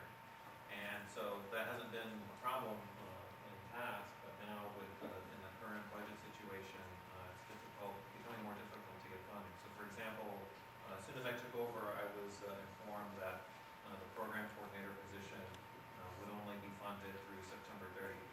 So I was immediately faced with having to tell this person that we can no longer keep them on the program, and also tell the students that would severely impact them in terms of their students that just came into the program, their experience here. So then I was able to get an extension through December 31st, and now we have funding through this fiscal year. So we're safe now, but what's going to happen next year and the year after that? So really, we would like to go to a program fee so that we at least have this key position funded, and we know that we have that available, so that can help our program. So it's really critical to the ongoing operation of our program and growing the program, because the coordinator now is taking the lead on initiatives to get companies that are interested in our program to contribute money to sponsor scholarships, things like that. Things that us as individual faculty members would be difficult for us to do in addition to all our regular responsibilities. Having someone as a full-time representative to lead those initiatives is very critical. And so it's not just us, these other universities are facing the same issues. So this is the impact for us. This is based on 12 credit hours for graduate study in peer institutions that, from the Vision 2020, as it's identified in the Vision 2020 document, that have professional science master's programs in the biotechnology area. So based on a 12 credit hour enrollment, including this program fee, our tuition is still lower, still the lowest among all these peer institutions. So we really are committed to keeping it affordable for the students. University of North Texas is not a peer institution, but that's the only other related program in Texas, so you can see there for comparison. So really, we want to be able to grow the program. This is really starting to take off. We had 100% job placement for our students last year, which was phenomenal. Nobody was more surprised than me, given the economy. But really, employers are really starting to notice the program because we really give them a unique training so they can hit the ground running when they start. So even with this program, this experience is something that will really pay off much more than this additional fee. So I guess with that, I'll conclude and try to answer any questions you may have. Ms. Lott, are there any questions? Senator Wood? President of the Mays Business School, I just have a question for you. What is some of the feedback that current students have as far as the Yeah, thanks for asking that. So we have presented this first a week ago to our students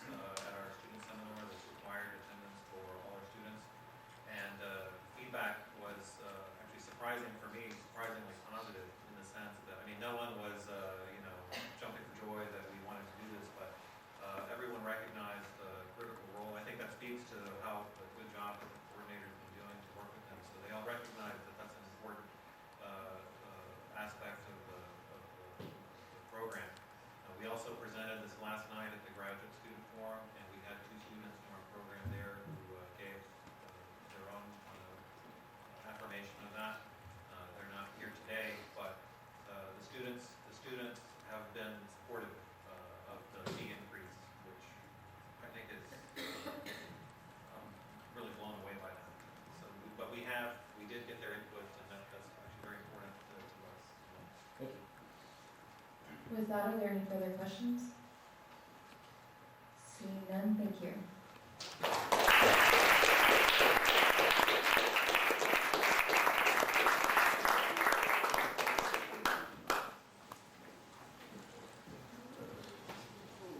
With that, we'll now move into the Master of Agribusiness program. You have 10 minutes starting at Howdy. Howdy. Howdy. It's good to be with you here tonight, and I appreciate the opportunity to talk with you about a similar type of program. It's an intercollegiate program in agribusiness. Professional degree that is offered by the intercollegiate faculty of agribusiness that's, again, crossing between the College of Agriculture and the Maize Business School. It's about 10 years old, and we have about 20, our target is 20 students in each cohort. So we've, after the first few years, we've been on target with bringing in and graduating about 20 students a year.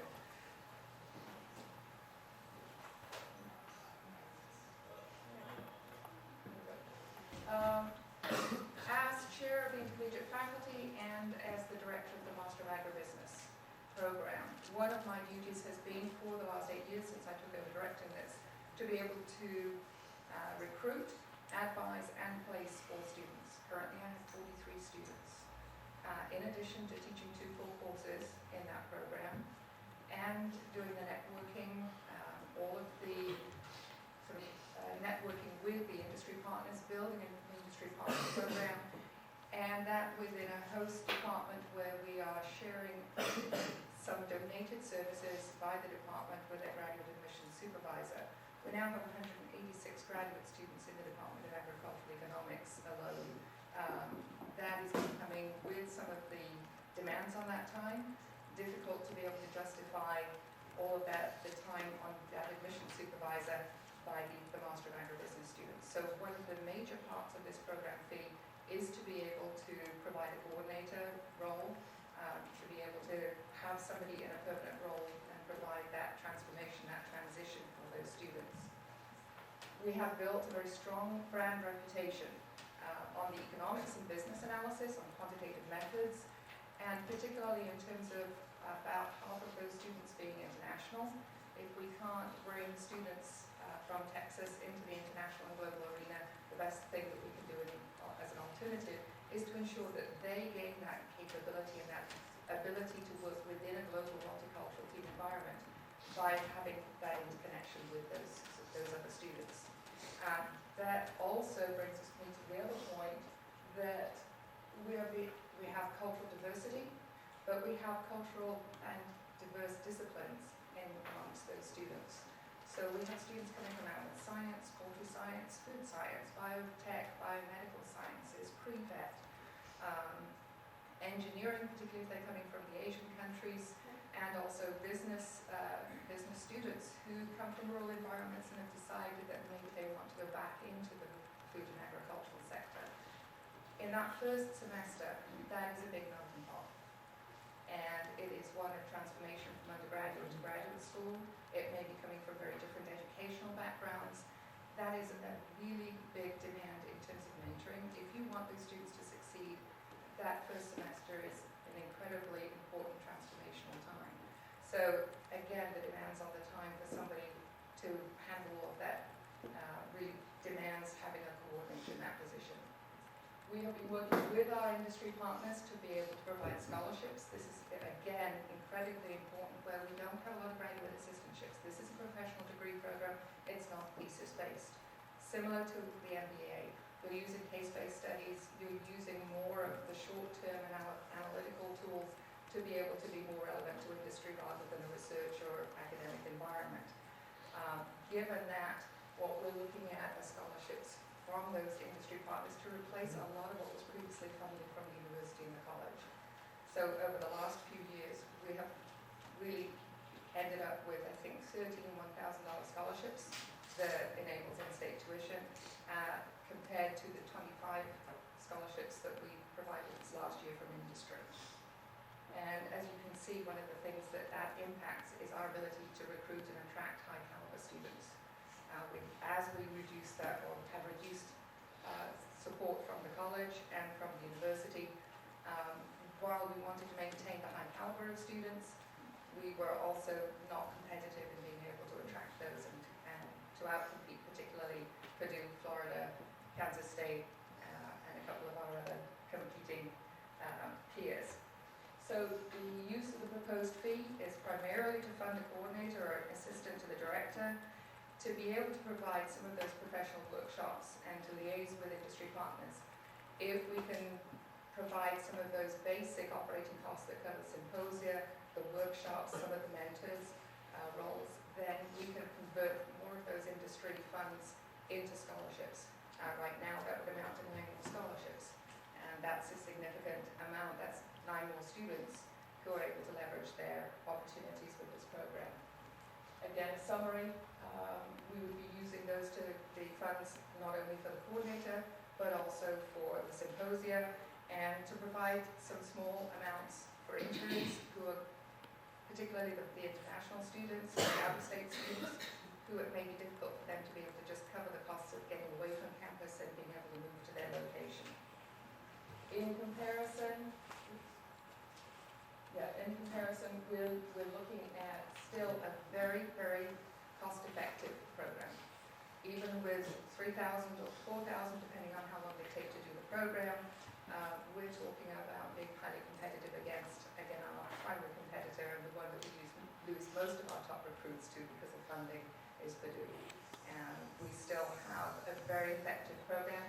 And in fact, even with $1,000 scholarships, we have students who have turned down full ride assistantships at Purdue in Florida to come to our program because that will pay their careers. Median starting salaries right now are in the low to mid 50s, but the range, depending on their experience, can go from $45,000 to $87,000 starting salary. It's a very good and very effective program, and we want to be able to sustain it and keep it at this point as being relatively unique and one that we now have an ongoing relationship that's moving us with the intercollegiate faculty into having a PhD. We've had 4 students from the MAB, from the Master of Agribusiness, go on to complete their PhD, and we're creating now a unique, right now the intercollegiate PhD in agribusiness and managerial economics is the only one in the country. And if you have any questions, I'd be glad to do those. With that, Speaker Bowman. Scott Owen, College of Engineering. You mentioned, if you could go back to that slide that had the breakdown of the program and how it's spent, that met. That's that one. For the $10,500 internship relocation scholarships, Yes. what would the fee increase be if you took out that part? Because, and do you feel it makes sense to require all 40 students to pay for scholarships that only go to 10 of the students in a given time? In many cases, those internships, I say many, probably about a quarter of a third, they may actually pay the moving costs. So really what we're trying to do is to level the playing field for those students who don't get moving costs paid, so that they really can get there without having to worry about whether they're going to have enough money to just get through to the first paycheck. And many of them are having to continue leases here. That $500 may mean they can continue their lease in town while they go and pay for a different place out of state. Thank you. With that, are there any further questions? Seeing none, thank you.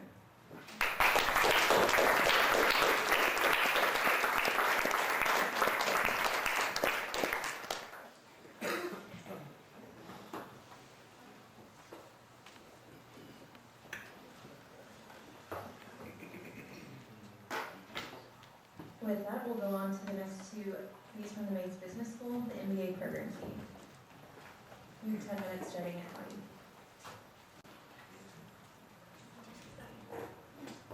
Good evening. Thank you for your persistence in sitting there and listening to all of these presentations. I'm last, but hopefully not least. Before we start, I want to mention some commonalities about the last three presentations you've heard. They all involve fees for professional programs at the graduate level. And this is a little bit different than what you are used to dealing with, for example, library fee or health center fee and so forth. There's some commonalities across all of them. The main thing to realize is that these programs have a very high return on investment for the student. That means they get very strong placement outcomes with very high salaries, and these students can compete very well nationally and globally. So they really get an outstanding return on their investment. You should also realize that these programs, compared to programs that many undergraduates are involved with, receive relatively little in the way of state support or tuition support. So these programs aren't completely privatized, but essentially for all of the professional development activities and enrichment activities and career placement activities that the students are involved with, they have to pay the freight. The legislature really isn't paying the freight. So understand that these students choose to come here knowing what the price of the program is.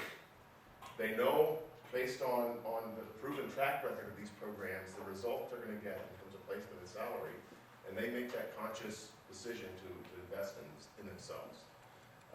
So it's perhaps a little bit different than what you're used to. So what I'm here to talk about tonight specifically are the MBA program fee and the Master of Real Estate program fee. These are not new fees. These fees have been in existence since about 2002, 2003. And we're asking for increases in these fees to continue to invest in these programs. I guess I could clicker. First, we also have, I don't think I introduced myself. Did I forget to introduce myself? I'm sorry.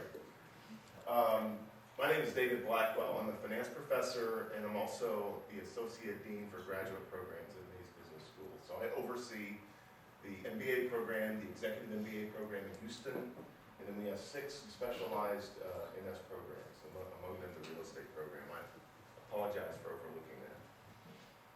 So we propose an increase of $1,000 per semester in the MBA program fee. We do publicize this to our current students and also to prospective students very widely. It's important to note that no current students will be charged this fee increase. So we strongly believe in Mays Business School that once we commit to what the cost of the program will be, that a student comes here and knows this is what it's going to cost for the degree. And so this fee will only be charged to students that begin the program starting in the fall of 2011. You can see from the next slide that we have a very highly ranked MBA program. These are 3 of the major business publications that rank MBA programs. You can see nationally and worldwide that the program's ranked very high. And among U.S. public universities that we view as our main competition, in 2 out of the 3 major rankings, we're actually in the top 10.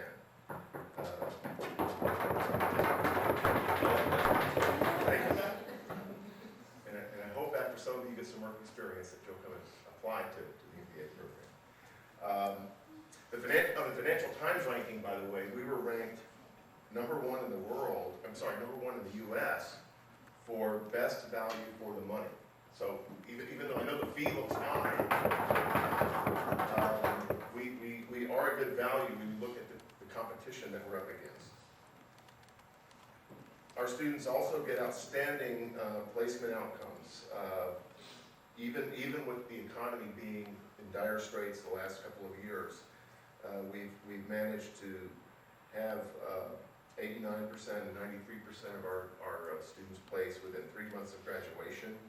You can see that a majority of our students get jobs with Fortune 500 companies, and they go for very, very high compensation. So there's a big payoff to getting into this program and succeeding in the degree.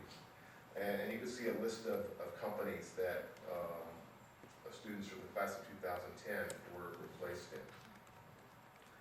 On this next slide, you see our competition, and I don't expect you to be able to read all the tiny print up there, but the main point I want to make here is that our total program cost for an in-state student is is almost $31,000.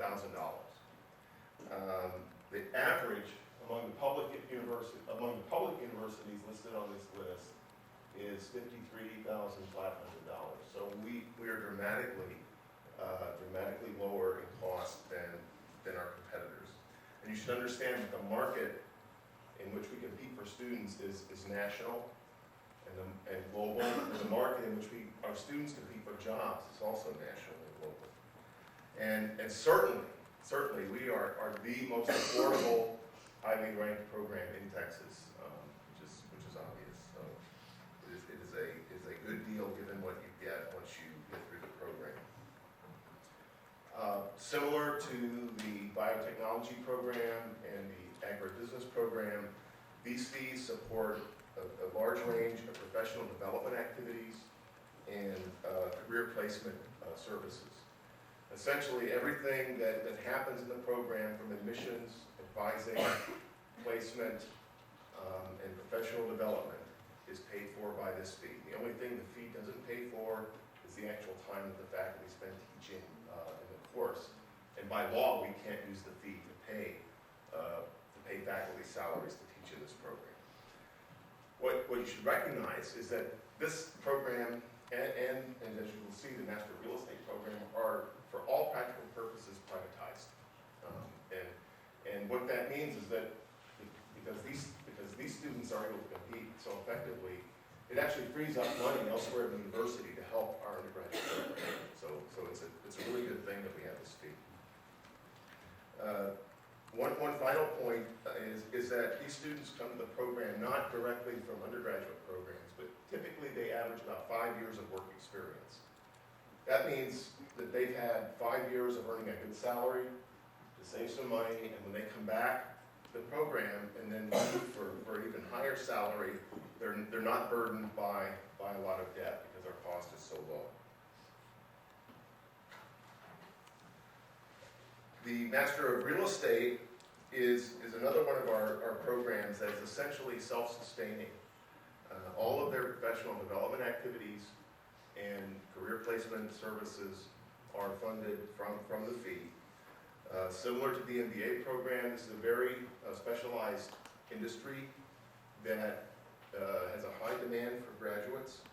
And again, we do not propose, we will not charge the fee increase to any of the current students. Only new students will be charged the increase, and we widely publicize that in advance. This program also achieves very strong placement. 94% of our graduates last year were employed within 90 days of graduation, and 100% received offers. And I'd like to beat with a wet noodle those students we couldn't get to accept those offers. I don't know what happened. They averaged about $60,000 in terms of compensation, and there you can see a list of companies that our students typically place at. On the next slide, again, we have compared the cost of the major programs that we compete with nationally, and similar to the MBA program, we are very, very competitive on price. And when you compare that to the high salaries that these students command when they graduate, it's again a very high return on investment. And finally, again, as I've stated, the programs, really every dimension of the program, and in this case, in this program, we have only one faculty member that's on state money or tuition money teaching in the program. All other elements of the program are covered by this fee or by private donations from the industry.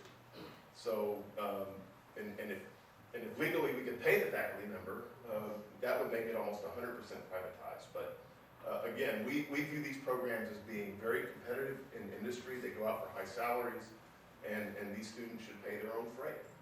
And in fact, they do, and we still compete very well nationally, as you've seen by the rankings. With that, I'll be happy to take any questions. With that, are there any questions? Seeing none, thank you. Thank you very much for your time.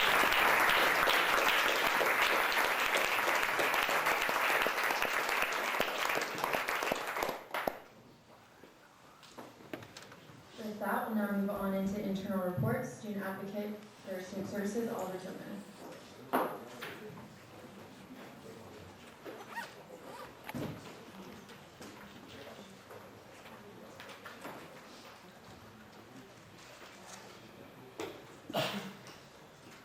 Howdy.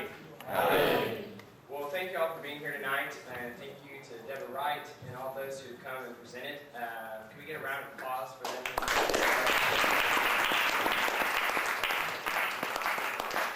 So, what's going to happen here is, as you've seen, there are 10 different fees, 4 of which are specifically grad student program fees. But we as a Student Senate, the Student Government Association, will be reviewing them. So the Student Fee Committee that you approved, the 7 members, 4 from the Senate, 3 from Exec, of which I'm chairing, we will begin our meetings tomorrow.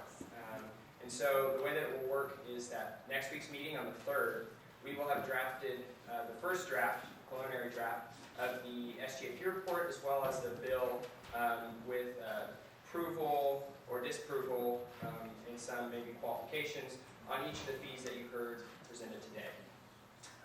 Now we need your input as senators, and we'll be seeking input multiple ways. For the student body, we are creating a student survey that will go online tomorrow that will ask questions regarding each of the fees and give brief explanations, as well as have links to all the overall fees and reports and justifications, which will be posted on the Senate website so you all can access that as well. So we'll be needing extra marketing from you to talk to your constituents about that. And then on specific questions for specific fees, talking with Hillary, Internal Affairs, and Exec, and it's easiest for Deborah Wright and all the individual departments that presented here today, if you funnel all of your questions and concerns, yours and your constituents, through myself, and my email will be put up on the screen shortly.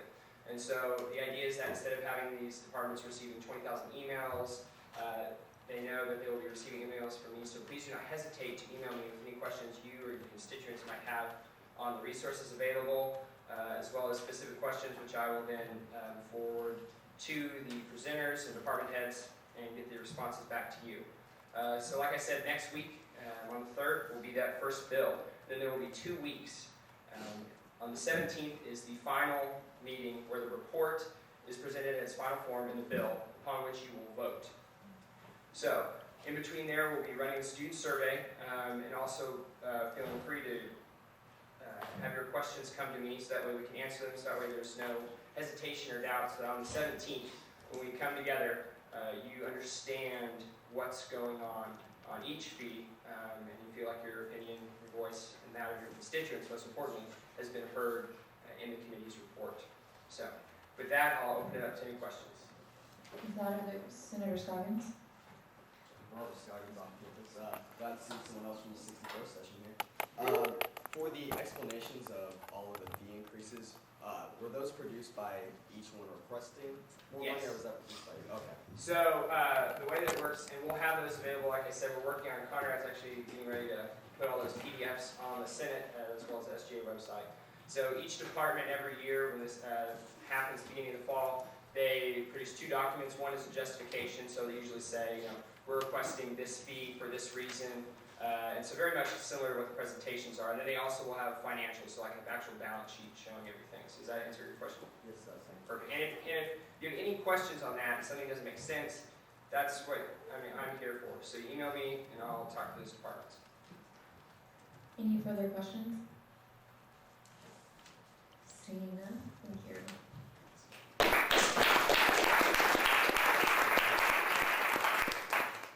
With that, Chair Russo. Just to add to that, we've been working this week, Oliver and I, to get the survey put together. And we had originally worked a little bit with SLS to try and formulate some fair questions, but we're not using them to actually conduct the survey, so we can get it out as quickly as possible. So just go to your constituents, make sure that they have a link to the survey. It's going to be on the SJA website, correct, and the Senate website. So get as many people as you can within your constituency. Go in front of your classes and talk if possible, just to get the word out. Because if we don't get enough input on this, then our results really aren't statistically valid. And also be sure to look at the fee proposals before you go and speak to students about it, so that you can answer any questions they may have about it. And that's all I have for you. Thank you. Senator Landry. When is the last day to do the survey? I believe the last day will be a week from Friday, Should be the 9th of November. the 9th of November. So it's longer than last one. It's about 2 weeks. I can take any other questions. Any other questions? Seeing none.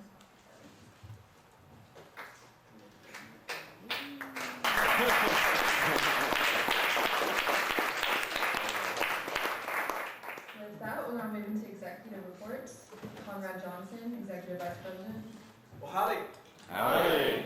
Well, first of all, thank you all for coming tonight.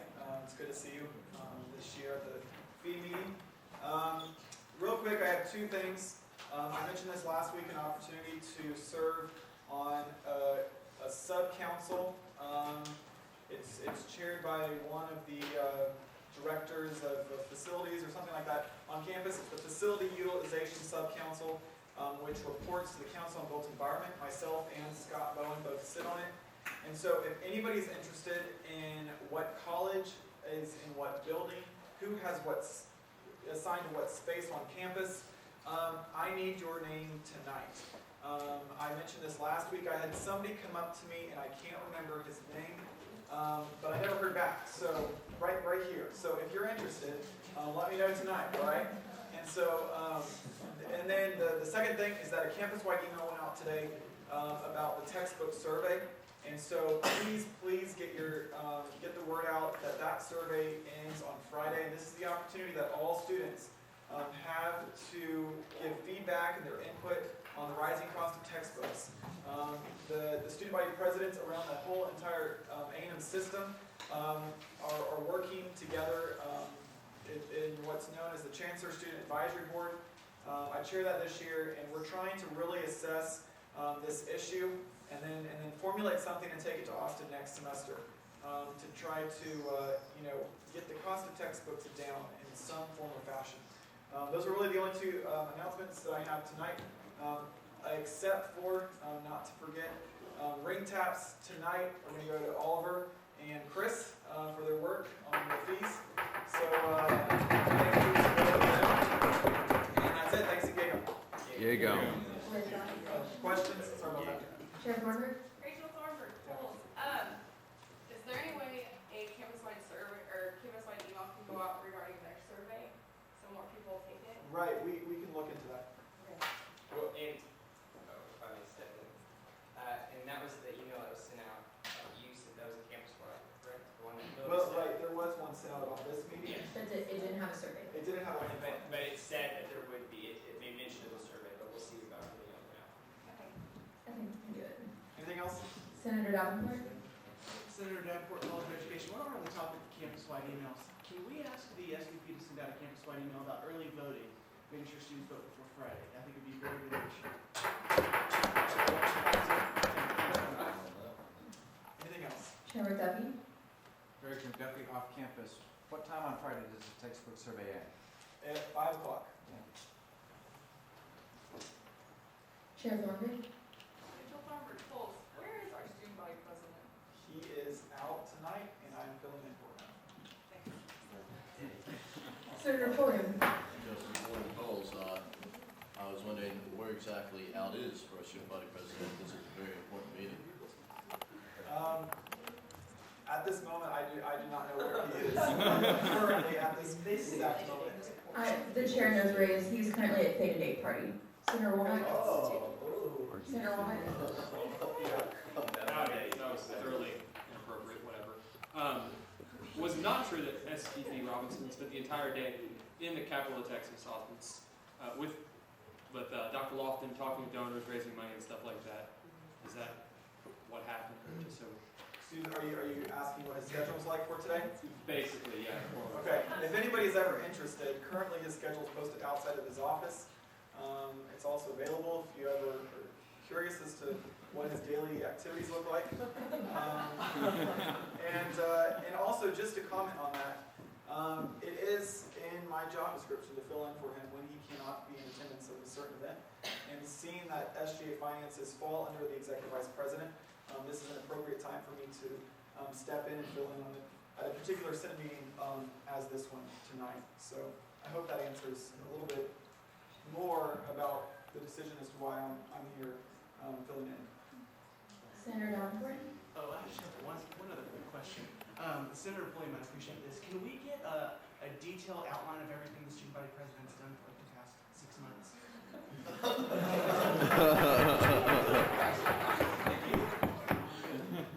Are there any further questions? Speaker Bowman. Scott Bowman, College of Engineering. The student body president, Senator Womack mentioned that he was in Austin with the president raising money. Is he raising money for student government or who is he raising money for? I can't speak on as to the details of what. So if you have any questions, like this, I'd be happy to pass them along and get you an answer. Point of order. Why are we doing this? People are asking questions. Any further questions? Any further questions? Seeing none, thank you. Thanks and giggle.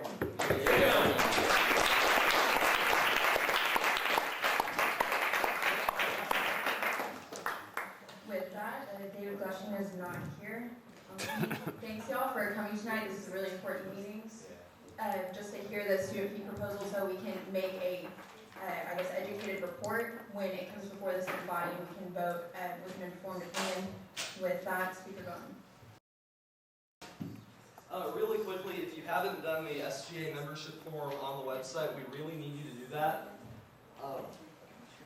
We'll be sending out a updated committee list very soon. If you haven't gone to one of the 2 committee meetings that's happened already, we've decided as Internal Affairs to grant people present if they go to any committee meeting this week because of the odd scheduling. So there's still 2 left. Chair Caperton's is on Thursday, I believe, and then yours is on Sunday. At what time? 2. Where? Oldest couches. Right.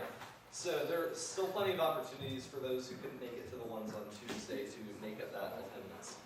And with that, I think we will roll. Speaker Albright. Howdy. Myself, Chair Thornburg. Chair Sparza. Chair Caperton. Chair Russo. Howdy. Chair McDuffie. Howdy. Senator Dull. Senator Zoller. Senator Zoller. Senator Sheffield. Senator Bradley. Senator Webb. Senator Hempler. Senator Whitaker. Senator Whitaker. Senator Robertson. Senator Koch. Senator Pulliam. Senator Latham. Senator Latham. Senator Beatty. Senator Beatty. Senator Davenport. Gigambill Flores. Senator Keever. Senator Landry. Senator Logsdon. Senator Elizabeth Smith. Senator Elizabeth Smith. Senator Barron. Senator Young. Senator Nerdigay. Senator Menard. Senator Weathers. Senator Sullivan. Senator Brown. Senator Olson. Senator Liskus. Aaron Dino. Sorry. Howdy. Stevens. Bernie Smith. Howdy. Chair Fitz. Howdy. Munson. Wilson. Howdy. Jordan Harris. Ariza. Howdy. Tolbert. Howdy. McDonald. Howdy. Womack. David Robinson's currently not in Bay Day Park. He's out there. Sullivan. Lindsay Sullivan. Scoggins. Bruce Gower. Bruce Gower. Hilton. Nidecker. Rogers. Johnson. Lord. Rooney. Kulak. Landis. Nietzsche. Crumbly. Marsh. Crow. Harris. Jody Harris. No. He's MI. Riley. Lang. Lawson. Bender. Murad. Riker. Wow.